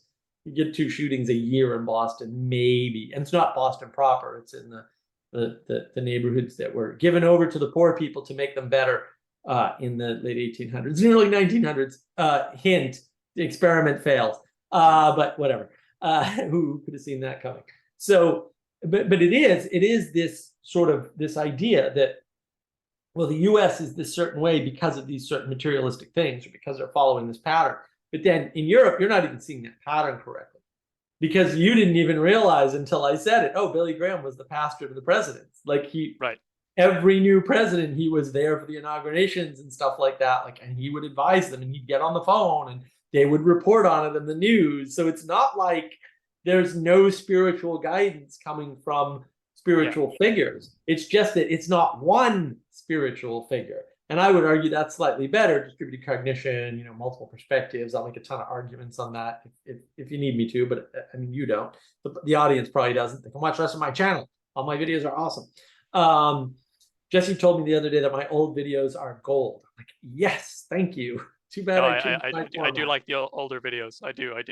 They're always handy to come back to. Nobody tells me these things. All right. Well, that's good to know. We got 2 votes. Okay, 2 votes from important people that are overseas, no less, which is really good. Because actually, that was more the audience I was going for, was like trying to engender understanding between people who don't get it. And I would argue that the people in the U.S., we'll say below a certain age, have the same blind spots as the Europeans, because you're getting their information from the same source somehow. I haven't quite figured. I'm not going to make a claim. I haven't quite figured that out, but it certainly looks that way to me, right? So the hatred of Trump in Europe and the hatred of Trump in the U.S. looks exactly the same, and seems to be for exactly the same false reasons. There might be legitimate reasons to hate Trump. I'm not saying there aren't reasons to hate him, but the projections that were out there, and this is very much what we're trying to talk about, is projections. The projections that were out there looked mysteriously identical to me, and that always worries me, right? So I mean, you can make arguments about something like the Second Iraq War, which I have a video on, by the way, which should be coming out soon as I can get my editor to help me out here. The view in Europe about the Iraq War is totally different from the view in the US about the Iraq War. But the view on Trump is totally the same between Australia and the UK and most of the Europeans I have talked to, and the US, and that never happens. So it's like, oh wow, what's going on? There should be different perspectives and different understandings about this situation, and there aren't. Yeah. And it's the same with different political situations, right? Like the situation in Ukraine and the tensions in Israel and things like that, right? They aren't the same stories, even when they lead to the same conclusions. So there is some projecting going on there. Now, the projection might be accurate, real, and important, right? It might just be you're paying attention differently. But I think in the case of Europe and the US, largely the US's impression of what's going on in Europe and how Europe works and what's good about Europe and what's bad about Europe is vastly different from the reality, and vice versa, right? The impressions of Europe on the US are completely disconnected from what's actually going on here. And I think that was so part of the 7-hour live stream was talking about art. And, the Europeans have the art. And my point was, and you got a bunch of zombies in Edinburgh.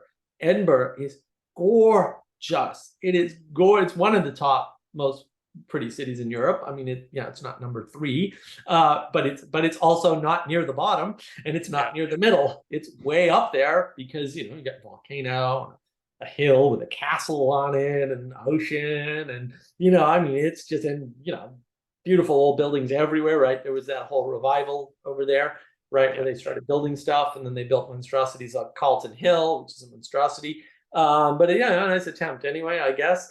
So, you know, you have this flourishing, but it doesn't see the art, even though it's old art in that case for the most part, except the Scottish Parliament building, which should be burned to the ground immediately. You know, a lot of it is not holding against the zombies. And so you have a bunch of zombies walking around, I mean, literally looking like this. There's a volcano right over there, and you're staring at the ground. Like, what are you, or across the ground? Like, what are you doing? You know, oh, like there's rainbows everywhere every 10 seconds. Like, what do you, why are you looking down? You don't even need, like, you don't even need the buildings, like just the weather produces, you know, 9 rainbows on my train trip from Edinburgh to Inverness, you know, like, wow, nine in 4 hours. Like, that wasn't all the rainbows of the day. That was just like 9 rainbows in 4 hours on one train trip. It's like amazing. I don't think I had seen much more than 12 rainbows in my life up until that point. So for me, that was just like overwhelming, right? Yeah. So it's not the beauty, because that's not what's, it may be what the last vestige of what's holding Europe together. That's possible. I don't know. But there is this image that we have, and we're desperately trying to figure out why Europe isn't suffering from what the US is suffering from in some ways. But my argument is, no, Europe's in way worse shape along the same sorts of measures. And I don't know why people don't see that, you know, because when you talk to them about like the yellow vests or something, they don't know what you're talking about. They don't understand that there are protests that shut down the entire transportation system, and whole people get trapped in countries because they can't get to the airport. It's not possible. Like, they don't even understand that, right? Because that's not, there's big people here. So we had a big airline shut down recently over well, there were a couple. Unfortunately, this is not a good sign for infrastructure. But one of them was over some storms, and the IT systems actually got overwhelmed, so they couldn't do the logistics anymore for the planes.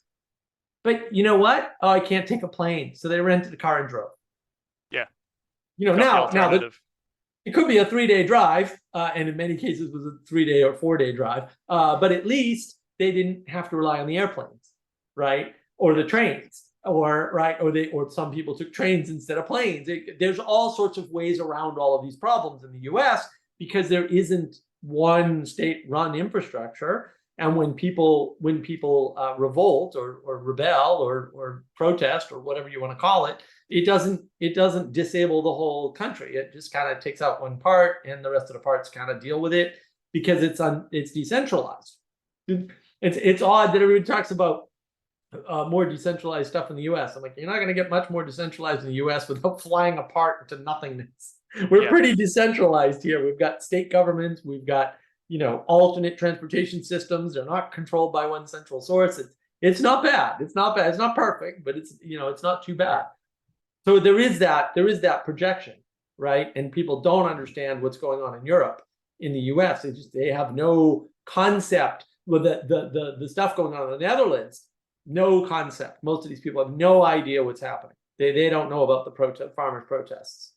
Yeah, taxes, whatever the case may be, just how it is to live in either case. And how are the taxes over there, Adam? Effective taxation of about 66%, 2/3. You're losing about 2/3 of your income on not just income but VAT. Silly taxes they're taking 33%, Adam, over here. 33%. People bitch about that all the time. I'm like, you got, I can't even engage you. You need to read a tax rate for any other country, and then we'll chat. Yeah, I mean, like Ireland, to talk about manifesting an extreme, Ireland, to be able to insure your car here, and of course this will vary in the US as well, I'm sure. But for here, there's only about 2 or 3 insurance providers. For a young man like myself to get a new car, like just a small, again, a European car is going to be very small, right? Like 1.5 or liter, you know, little Ford Fiesta or something, let's say, right? And it'll cost me maybe €2,000 to buy it. It'll probably cost me about €3,000 to insure it fully, in the sense that, like, if I crashed it or whatever in any circumstance, they'd cover it comprehensive. That's the sort of level, like, and that's not a tax, but that's a consequence of based on, like, poor government, badly run economy, in the sense that, like, we're forced to have insurance by law, but then there's Right. only like one or two insurance providers that are even in here. There's regulatory pressure, of course, because of that. And there's no room like that, like there might be in the US, to kind of do it yourself. It all has to be these, faraway foreign companies that have a lot of money to make sure that they can, and Right. Right. make themselves comfortable within the market. So Well, but this is a good example of European projection, because you guys think you have cars. yeah, that's Nobody it. in the US would call those little devices cars. They're We have transportation cars. units. Yeah. Right, right. You've got glorified bicycles with tiny 3-cylinder motors in them, And they're very expensive. and they're extremely expensive. Yeah. Well, and yeah, we don't have that. So actually, in the state that I'm in now, in South Carolina, I technically don't need to buy car insurance Well, at wow. all. Wow. I think the deal is you have to. I haven't looked into it because I would never consider it, especially because I have a brand new, sexy car, and I don't own it. Right, I'm paying for it, so it's not even an option. Like, if you're not paying for your car, you have to get the comprehensive, right, the collision insurance. But I think you pay like $250 a year or something into some fund in case you get into an accident. But that's like one monthly insurance. So it's kind of like, That hey, is. sounds like a pretty good deal. Yeah. No, that's So there is a fund run by the state, so the state insurance, effectively. Not many states have this, but there's a state insurance fund, effectively. So yeah, you've got lots of insurance companies to choose from for driving, and they all cater to different types of drivers. So yeah, I mean, but yeah, people don't understand, and that's fine if you think you can live in Europe without a car. That's fine, but you're probably a city dweller and not anybody who, like, I can't live where I live without a car. That's not a feasible thing. The nearest grocery store actually is 3 freaking miles away, actual miles. That's one way. So it's a 6-mile walk, and you can get small vehicles or whatnot, but those aren't good for groceries, by the way, right? There's no buses here. I can walk to the bus. The bus is 5 miles away. Then I can get into the big city, actually, because I am near the capital city. But like, none of this is feasible without a car, right? And I do live like actually in the woods. So like, there ain't nothing here. The nearest gas station is also 3 miles. There's 2 gas stations 3 miles from me. Right. But then if you get 5 miles in, there's an IMAX theater and all that, but it's not feasible here. There's so low population out where I live that you wouldn't want public transportation. No one would use it. There's just not enough people here to make it worthwhile anyway. And it has to go all over the place. And, the only downside that I really have that I'm actually a little annoyed about is I can't take the cheap airport shuttle to Charlotte. Because it won't come out here. I live too far out, right? So that's a disadvantage. But it's not feasible. And in parts of Europe, it might not be feasible either. On the other hand, people don't understand, even if you're in Boston, which has excellent transportation, it's the best transportation in the United States, I understand that. But it is in the top tier, believe it or not. It's still a 2-hour bus ride each way. It's still a 2-hour train ride in some cases each way. It's not, and they're not going that far either. So, in between timing and, you can drop your car off and then pick it up at the train station, sort of thing, right? Stuff like that. Sure. But, and in fact, when I was taking the train into the city, into Boston, when I lived about 30 miles out of Boston, due west in Marlborough, when I was taking the train in, the drive to the train station was not traffic free. The expense of monthly parking was not nothing, and a monthly pass meant basically I could save time and money by parking in the city. So it doesn't work. Like, it just doesn't function, right? It doesn't work. Like, why are you doing this? You can save time and money. You leave work whenever you want. You're not beholden anymore, and that's a big deal when you work in the US, because a lot of what the US is built on is 9 and 10-hour work days twice a week. Those are the people that get ahead. The guys that clock in and clock out, look, they have a nice, safe, stable job. They'll never be fired, probably, unless there's big layoffs, but they're also not making the bacon. right? Yeah. Guys like me that would work a 9 or a 10-hour day, right? Whether we got paid for it or not, we're the ones that got ahead, right? Yeah.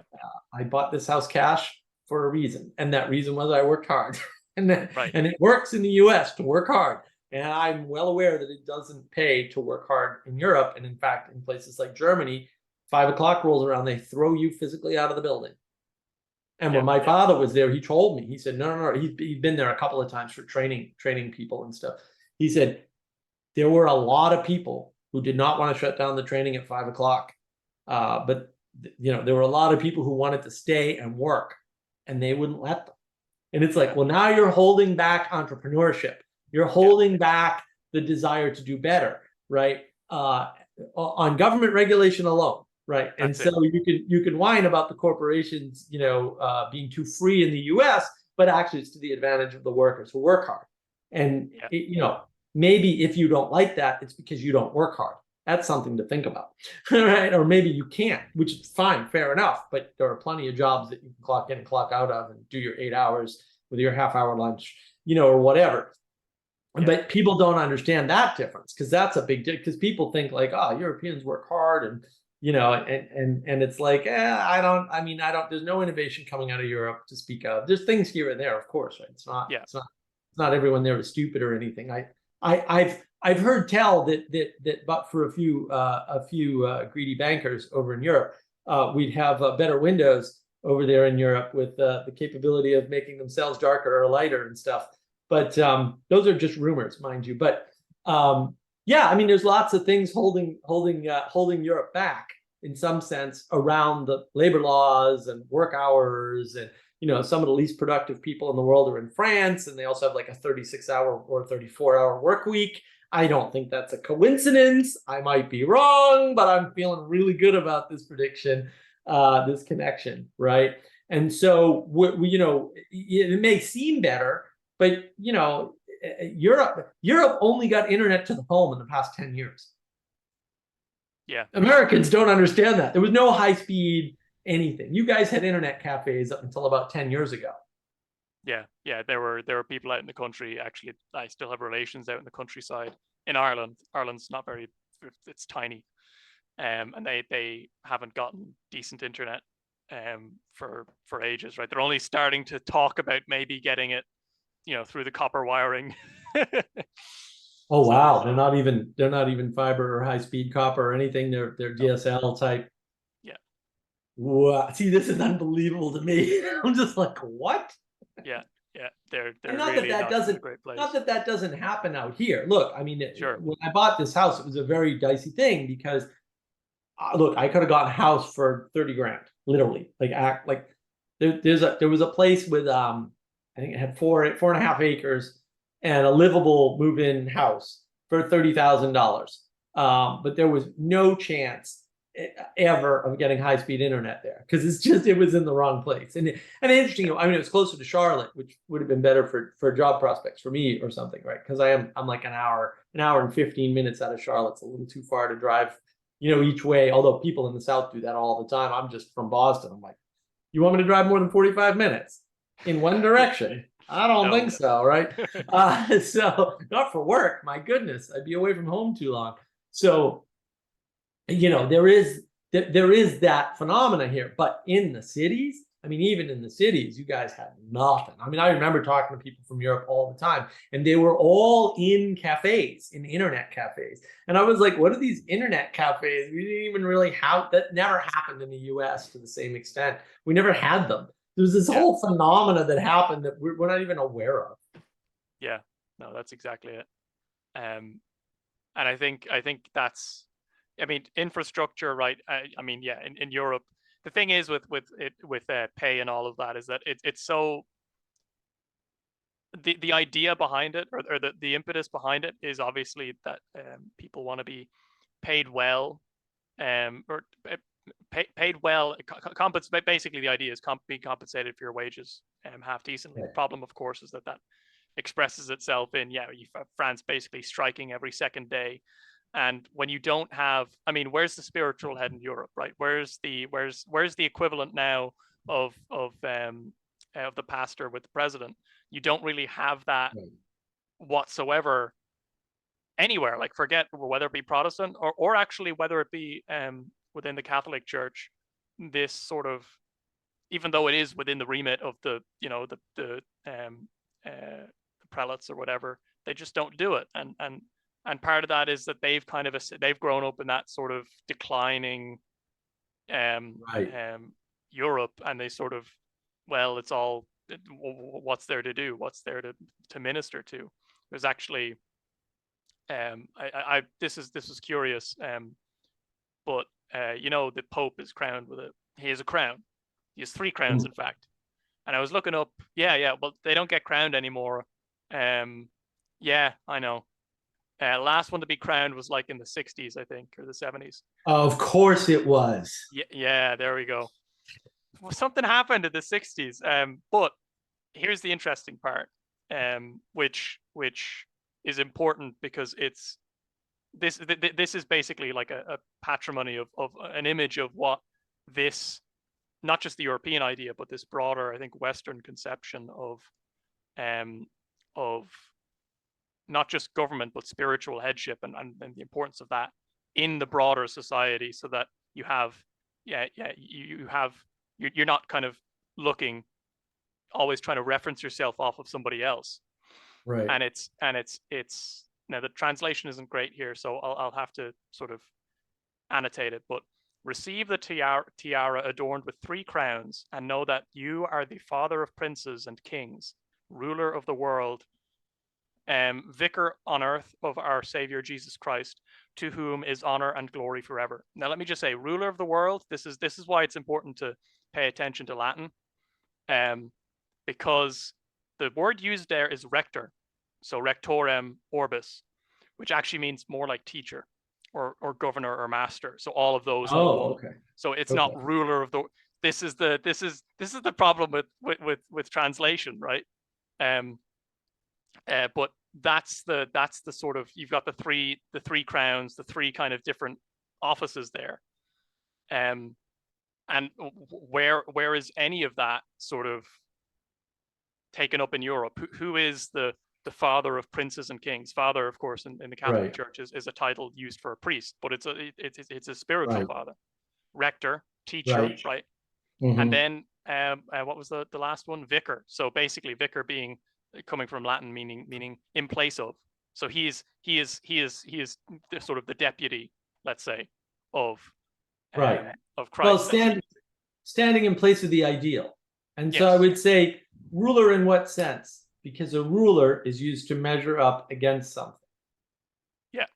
And so if you're the ruler in terms of the measure of the ideal, then it works, right? And so it is this deep confusion with the materialism, with the spiritualism, right, or the etherealism, right? It's causing some of this confusion, right? This cultural cognitive grammar misunderstanding, where we're overtying it to the wrong thing, right? Ruler is in somebody who tells you what to do, but a ruler doesn't tell you what to do usually. A ruler is just an ideal that gives you a standard to measure up to. That's what rulers do. They are things to use to measure. They aren't things to use to command. They're used to measure. Not that they don't command, because look, when things happen, you need a commander. Somebody's got to organize things. Things don't organize themselves to positive advantage very often. I mean, it can happen, but you don't want to rely on that in a war, I'll tell you that much, right? Or a battle, or you don't want to rely on that when you're not taking on a project of any kind. Like, you need a head, you need some authority. And, you know, look, the Pope wasn't generally going out and leading wars, right? But he was blessing kings, rulers, to go out and command their commanders, right? And then they would bless them, right? There's this whole ceremonial thing that we're missing with war, right? Where it used to be like, you get your blessing, right, to go out. The king would say, here's what I want you to do. And they'd bless you and send you on your way. But we don't do that. And that's a problem, because now we're not using ruler the right way. You have to measure up to the expectations of the king. The king just told you what to do. You have a measure to do that. And I would argue that that was one of the great advantages of the U.S. military, was I don't know how they arrived at it, because I'm not a big U.S. military history person, but they very much saw that, right? And then to Napoleon's credit, he saw the same thing, right? He trusted his commanders to carry out his orders correctly without him having to micromanage them. And the US military does much the same thing. They probably copied it from Napoleon, to be fair, but maybe not. So there's a lot of autonomy in how you carry out your orders, right? Unlike the Germans. So that if you start looking into World War II, and not that I recommend this, because looking into World War II is really difficult on your psyche. So I'm not ever recommending things like that. But if you start to look into some of the battles, you'll notice the battles where they disobeyed Hitler's orders tended to go really, really well. And the battles that Hitler was directing tended to go really, really terribly. And when Hitler made sort of assumptions on the right way to do something, and it didn't work out for whatever, various reasons. I mean, no one's smart enough to figure out what's going to work out. That was usually like, that's how they lost Russia. They definitely would have had Russia had what was intended actually happened, right? So you can kind of see that relationship having broken down in modern times, because we don't anoint from the top and then anoint from the top and then anoint from the top all the way down to the people who are setting the standard by which you can measure as rulers your performance, right? Because that's really what it's all about. Yeah, and I think that's kind of the it's not so much a contrast anymore, but it's certainly one which was more clear in the past, was that hierarchical relationship that the king afforded, you had.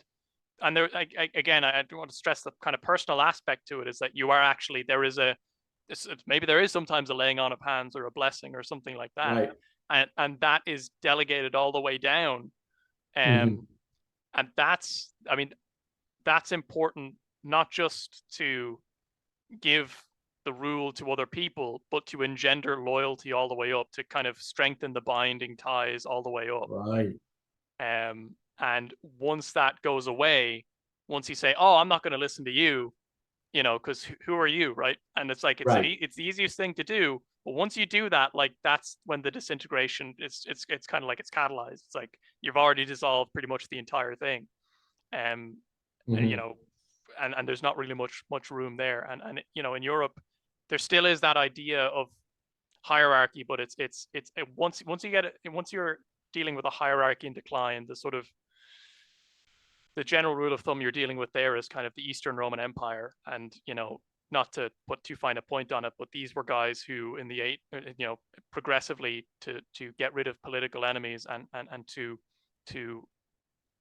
try and make the hierarchy do what they wanted them to do, they would mutilate men, women, and children who just happened to be the emperor or the part of the royal family, right? So it'd be like they'd cut off their noses, they'd cut out their tongues, they'd blind them, right? The kind of horrible political torture.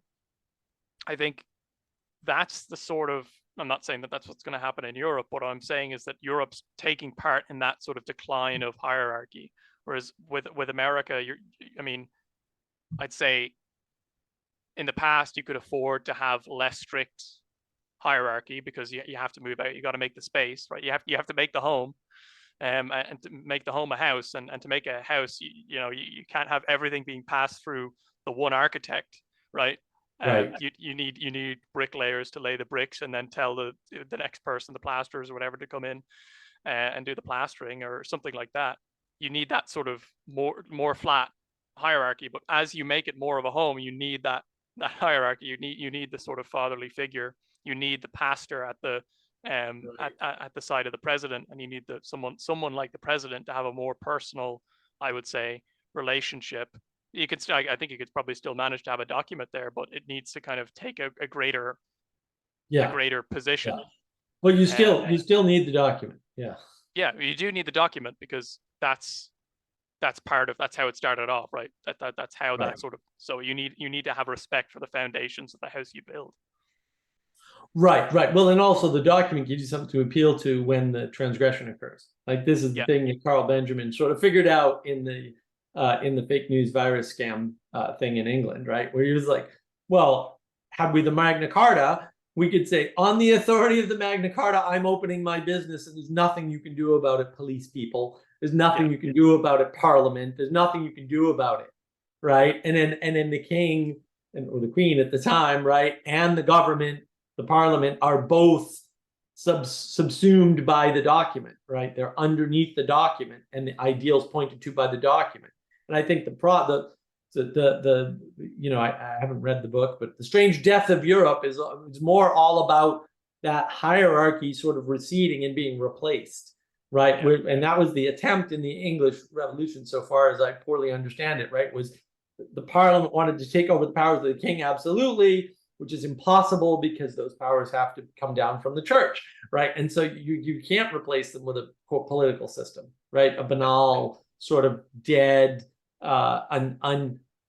unregulated political body, right? Because the regulation has to come from the virtues and the values, which have to come from the religious, ethical, and moral substructures, right? So there's no way to do that, right? You can't flip it, but that's still the trend from the English and French revolutions, right? And again, the misunderstanding. See the previous video.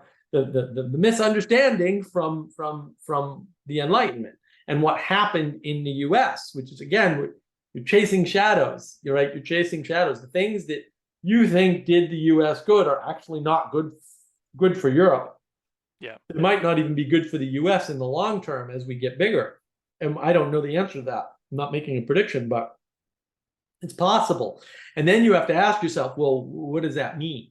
And it's like, yeah, that's a good question. What does that mean? Like, what does that mean in terms of what Europe should be doing? Because I would argue it strengthen the monarchy and then weaken the Parliament at this point, and get back to the ruler that you're measuring things with being the set of virtues and values, rather than the political structures or the economic structures, because you kind of adopted both with the European Union, or the what would you call it? There's actually a third category I'm seeing here. Say the trade structures set up by treaties, because it's the treaties and the contracts, which aren't economic in nature, right? They're something else. They're sort of like a poor man's version of values and virtues. Those are right, because there's always this argument in the US over, do you uphold the letter of the law or the spirit of the law, right? And that's the conservative judges versus liberal judges. That's what they're talking about. I'm not talking about political parties at all, right? Conservative judges are basically spirit of the law people, and the liberal judges liberal judges are spirit of the law people, although they're just pure interpretation nowadays. And the conservatives are more letter of the law people. So you have, and what's the balance, right? Because that's sort of like, it's a good question. What is the balance? And that's the fight in the courts. And then, of course, we confuse that because we use political framing for everything. We think that those are political positions, but they're not in the judiciary at all. And like, there's all this confusion. So we're kind of following our own shadow in some sense, because we don't understand that. But Europe is looking, going, well, the European Union makes sense because we can have all this united stuff like the US has, and we'll do it by treaty because they use documents to do it, right? So in some way, they're trying to use the government to create a constitution that unites Europe, right? Whereas in the US, again, continental versus non-continental philosophy, we used the document to build the government, not the other way around, right? The document comes first and the government gets built around it. And that's like really important. That sequence is really important. People don't appreciate any of that. No, and that is a significant difference. I'd say for Europe, it is a return to something like a monarchy, or more monarchical, because it's an institution, because it's just not in the space of Europe to really sustain something like the US with sort of federal system, especially like these are peoples who are used to. I think that I mean, certainly in Ireland, I could say it's there's definitely room for more personal relations, that has its advantages and disadvantages. But whereas the US, well, the US has got to figure out where it's going, but wherever it ends up going, it'll probably be in a better material situation, and also let's say a political situation for the foreseeable future compared to Europe.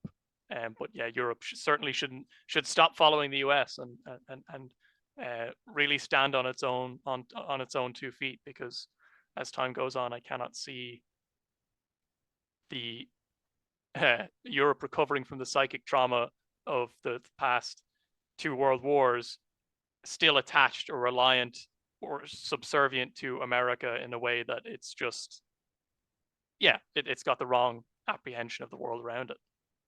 Yeah, yeah. And then this misapprehension, I mean, also, like I said, I mean, we tend to see Europe as a monolith over here, right? Until you tell them, no, France gets almost all their power from nuclear, and then they're like, what? No, and then because that's not true in the other European countries, like the Netherlands would rather die than have nuclear plants for some reason. So they have like 2, and only one of them is on, and I'm like, I don't know, you guys got all the water in the world to cool the damn things. You should have a billion of them. You should export all the electricity to the rest of Europe.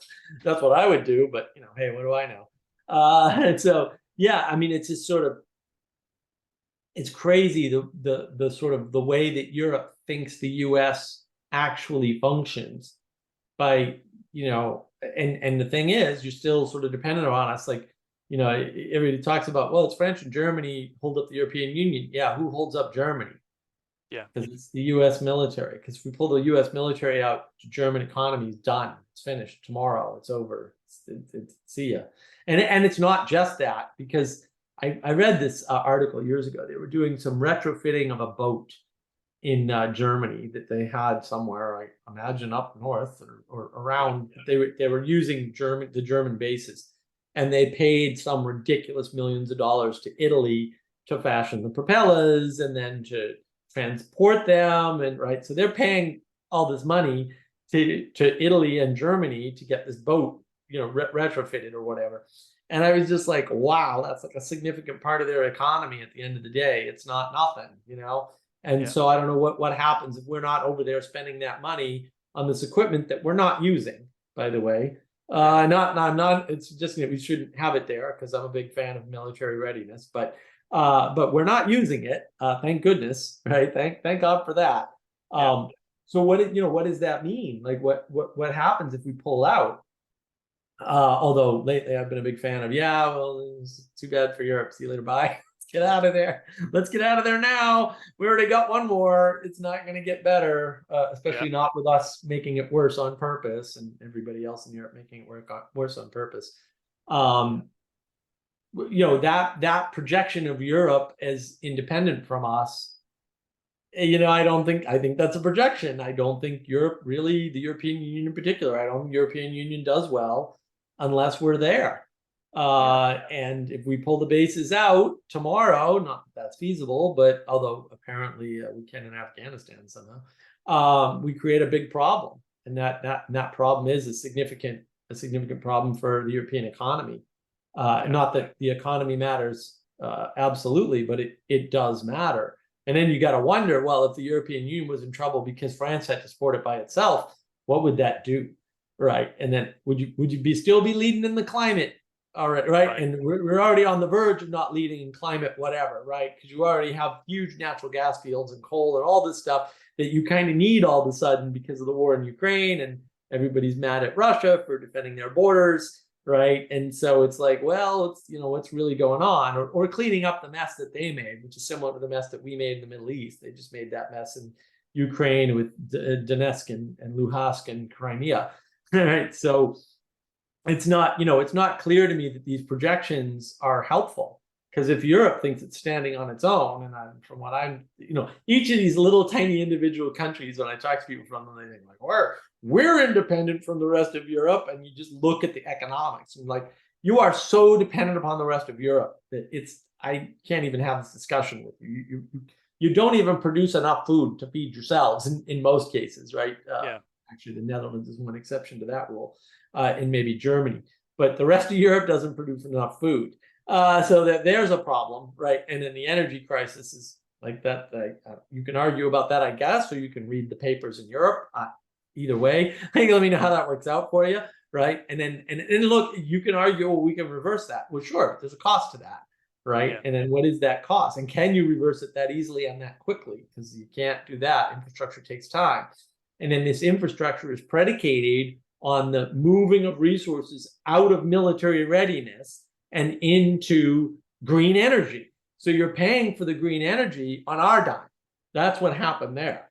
Yeah. I think that's very clearly what happened. And there's a big joke. I'm sure you're aware of this. We traded the British Navy for the National Health Service. Yeah. Yeah, they did. And look what they got. And look what they got. Yeah, well, that's a different topic. Yeah, and you know, and like, yeah, that's a projection right there. Oh, the NHS is fantastic. It's like, well, you know what? Kaiser in the US is cheaper than the NHS and provides better care. Now, it's not national, right? Because it's not run by the government, but also it's not run by the government. So it's better care. It's better care. And people don't know that. They equate like the Blue Cross Blue Shields over here with the Kaiser over there. And that's a legacy of World War II. Ironically, yeah, if you've never looked up in the history of Kaiser Permanente and the healthcare company, it's all World War II stuff. Liberty ships, baby, Liberty ships. Yeah, there's some fascinating connections there.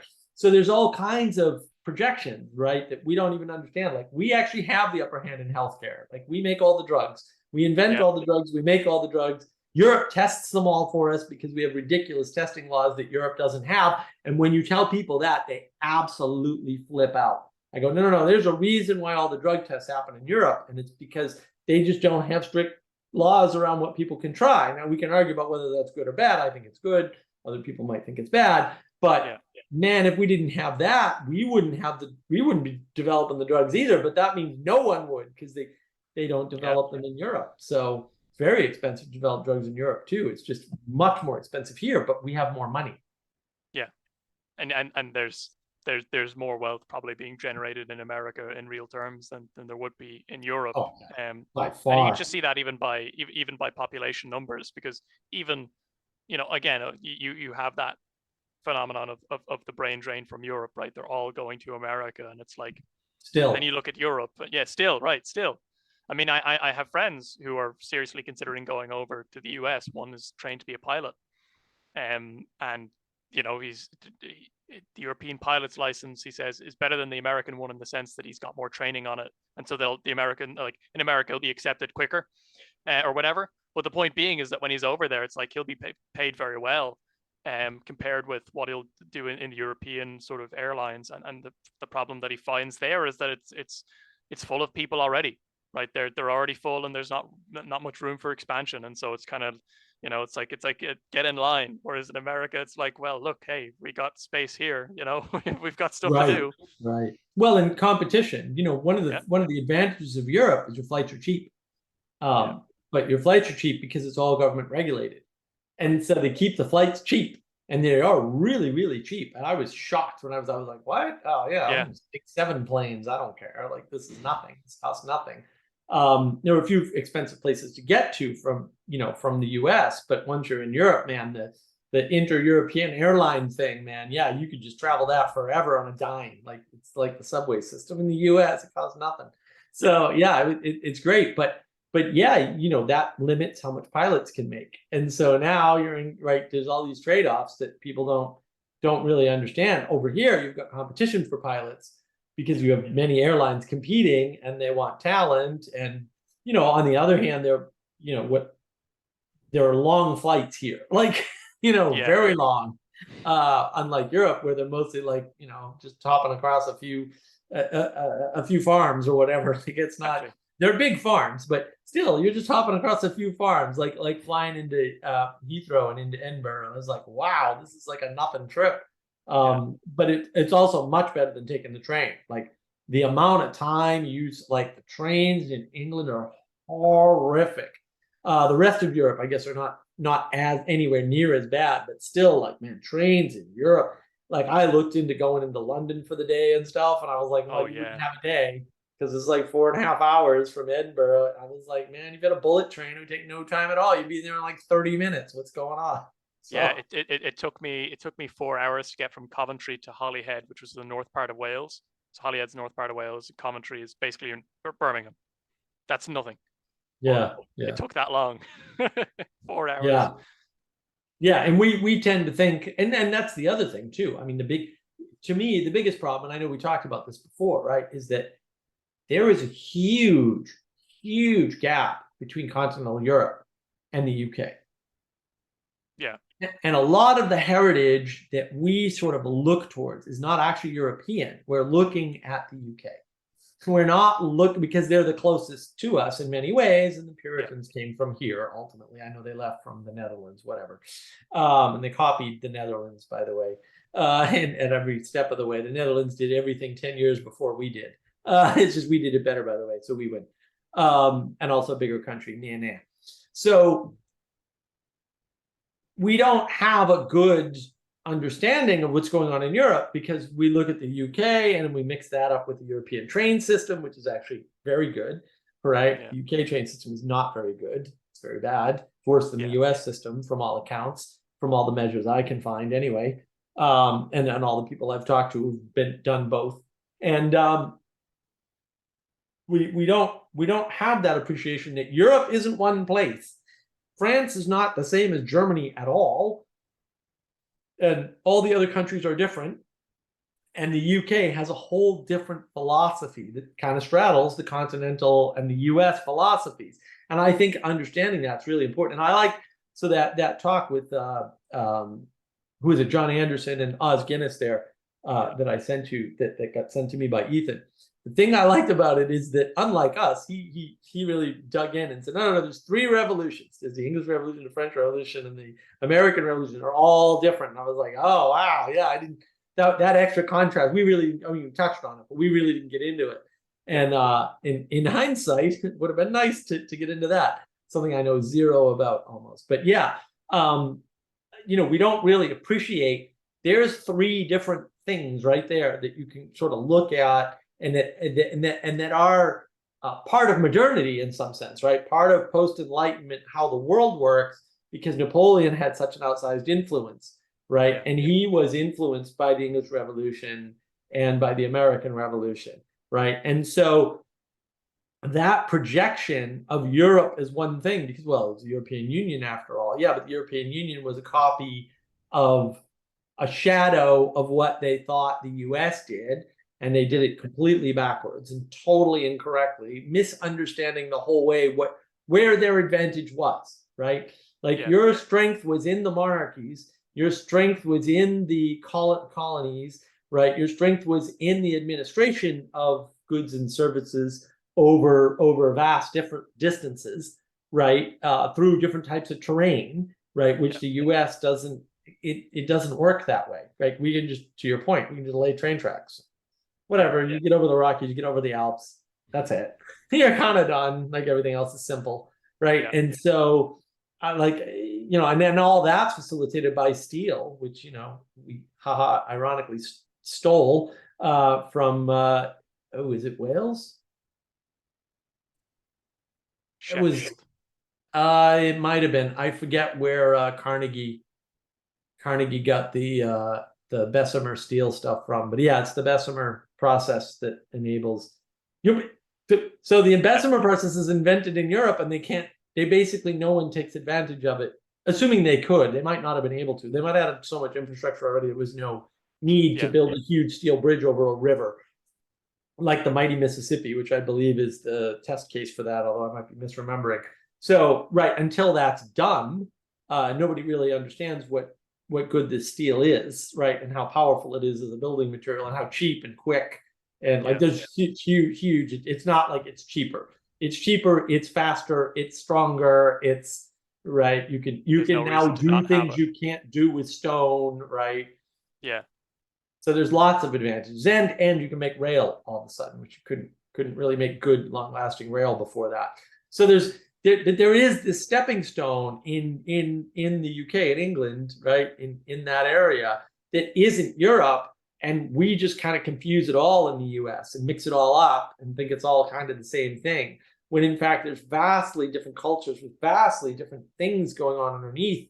And their monarchies are getting weaker and weaker over there, and I think that's the last vestige. It's not the beauty holding things together, although it certainly doesn't hurt, and we certainly need more of that in the world. It's the structure that got destroyed as a result of the destruction of colonization, right? The colonization strategy or something. And ironically, the best colonizer, the fairest colonizer, was probably England. And they're the ones that sort of gave up the ghost first, which is too bad. Yeah.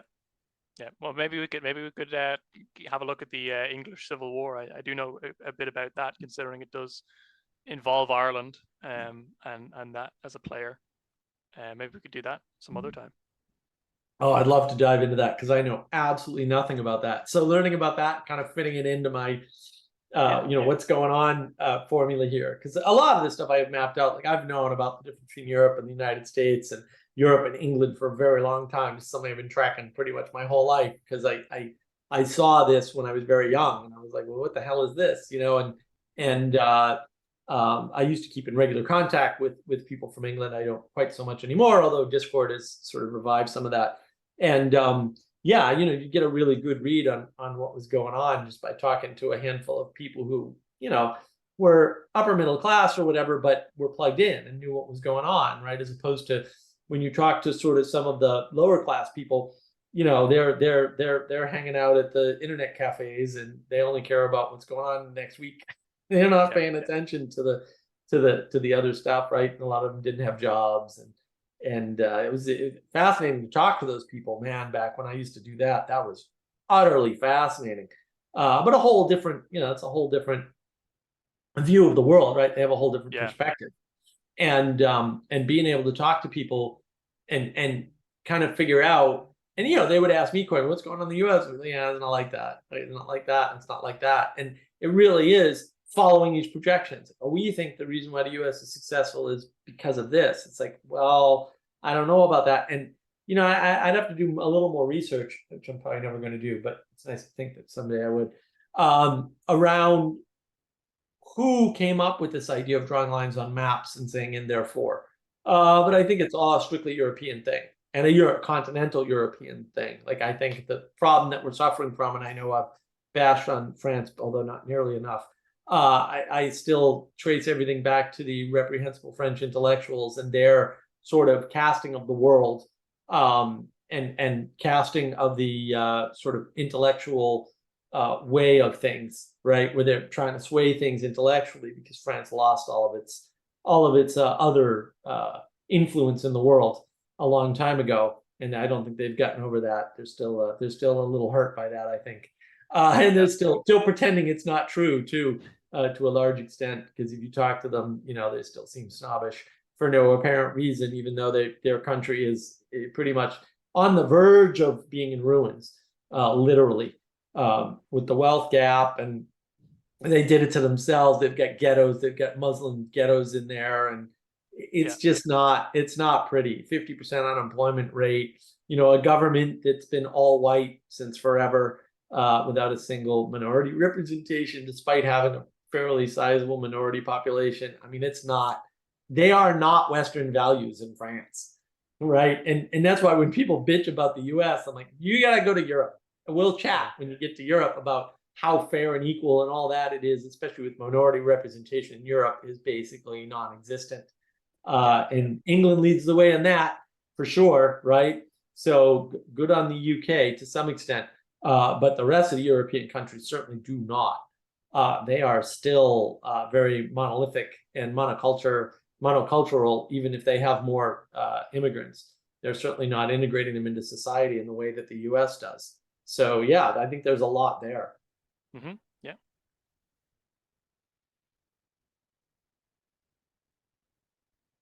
So what else you got, Adam? You got any other projections that you or rumors you want to dispel about what's actually going on in the US versus what the Europeans think? Or Well, I only have a sort of inkling that I mean when I was very young, I was in the US. I was in Oregon, first 2.5 years of my life. After being 6 months old, we lived in Oregon, But otherwise, I'm not really like I only know from talking to guys in the US. But I mean, like stuff that's going on here, it's you're right about. I mean, look, in terms of France, I mean, it only gets worse with Europe. If you want to think about a fractal sort of look at things, the more you zoom in Europe, the more different it gets. So you have, you know, France, a large portion of the woes of France comes from the um, uh, like the excesses of Paris and the French Revolution. Right. As to and like the monocultures, or the sort of more homogenous nature of Europe is homogenous in the sense of the government and its composition, doesn't become a problem until you have this disconnect of personal relation for those from those in the government and those whom are the people of the country, right? So the people, Right. the subjects essentially. And once you have that disconnect, that's when representation becomes a problem. But before Right. that, it's Right. a case of, you know, I live among you, or I own the land that you're in, you know, that you're living on or whatever. But that's, you know, you pay me a bit of money or whatever, and I'll take care of you. Once that sort of hierarchical relationship again is kind of broken, yeah, that's when the need to have one of your own in there, in some sense, kind of just as a prelude to the English Civil War. That's when it becomes very important, of what persuasion is the member of Parliament. You know, is he an Anglican? You know, is he just does he just conform to the local church? You know, is he a what's it is a Puritan, right? So is he kind of more mercantile, middle class member of society, or is worse? Is he a leveler? Is he somebody who wants to? Yeah, if he is he someone who wants to see no distinction of kind between stations of men, right? So he wants all men to be just absolutely equal, and that this is you know, or you know, God forbid, is he a Catholic?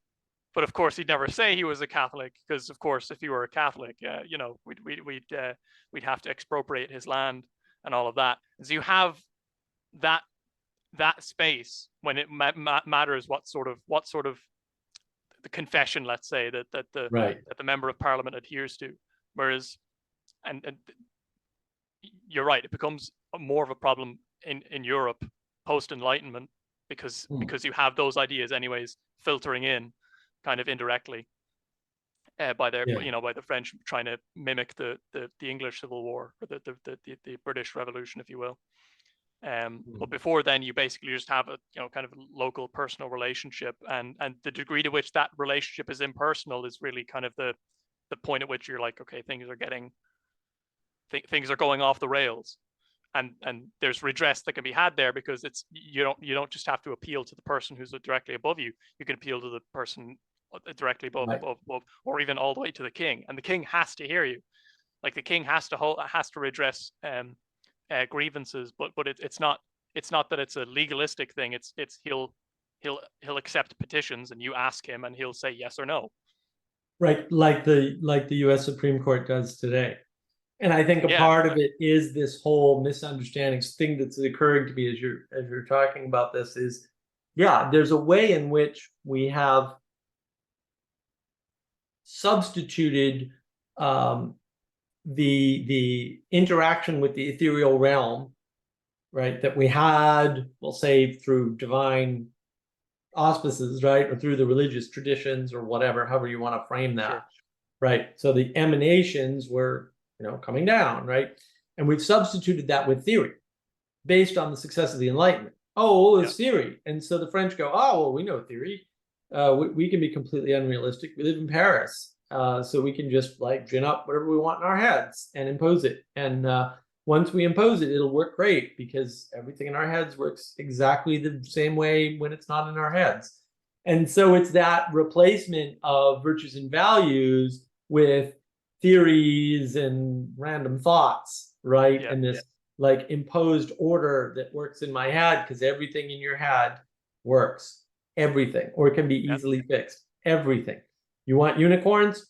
Get in your head. You have all the unicorns you want. Want purple unicorns that talk and create rainbows? No problem. They exist in your head. If you want one not in your head that other people can interact with, well, now all of a sudden there's all kinds of problems with that, because that ain't gonna happen, right? And then that's Yep. where that, I think, is where it's sort of that replacement, right, where we're trying to replace the highest, the ineffable, with our own ideas, right, our own thought projections, and that's where the theory goes. And then, of course, France doesn't do this directly, right? It's manipulating things using the intellectual class and claiming the intellectual class, superiority ring, basically. And then the Germans obviously are fighting for that philosophically as well. And this whole idea that philosophy is some kind of replacement for religion, or in fact, I heard somebody the other day, oh, it was Jordan B. Cooper was talking with John Vervaeke and Paul VanderKlay, and Jordan B. Cooper invoked metaphysics, and I was like, why would a religious person invoke the word metaphysics? I have a video on metaphysics, by the way, but yeah, I was puzzled by this. I'm like, there's no such thing as metaphysics. You're talking about religion. You're talking about the core beliefs of people. That's not a type of philosophy. That's not the job of philosophy, is not to do that work.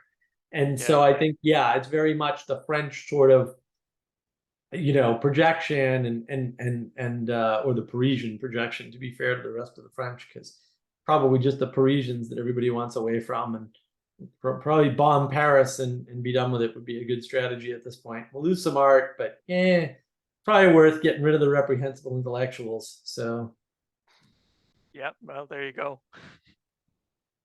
Yeah, so I think that's where a lot of the projections come from too, and a lot of the leadership, and that seems to be the problem. So yeah, I don't know. I think I'm feeling like we've reached some sort of interesting, right on the edge of our topic the whole time, maybe, but that's okay. I think that's actually better, showing the edges than diving right into, say, specific examples, or too many specific examples. We gave a few. What do you feel? You feeling complete? You want to close it out? I think so.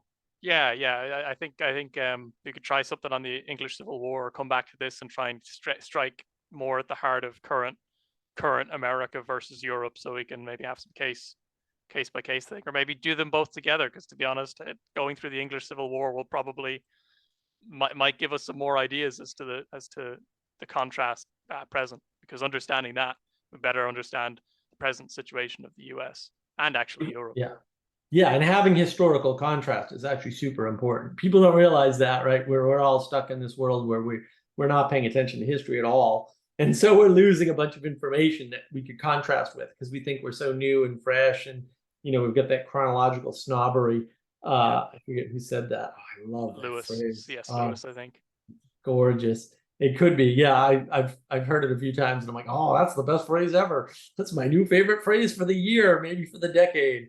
Yeah. So yeah, we have a lot of that going on, and contrasting the English Civil War and then putting it in the framing with the French Revolution versus the American Revolution and all that might be really fruitful. So yeah, well, thanks, Adam. I really appreciate your engagement as always, and we'll have to see what we can come up with for our next conversation, assuming people want such things. If they do, they should tell us in the comments and interact, and tell us, like, look, if you want us to talk about something in particular, even if we don't particularly know about it, because we seem good at working these things out as we go along here. I know, and that's the thing that I really appreciate more than anything else is, and this often happens in our conversations. I always learn a lot, right? It fits into stuff I already know, so you're really augmenting my thought and pushing it forward and helping me out. So I really appreciate that.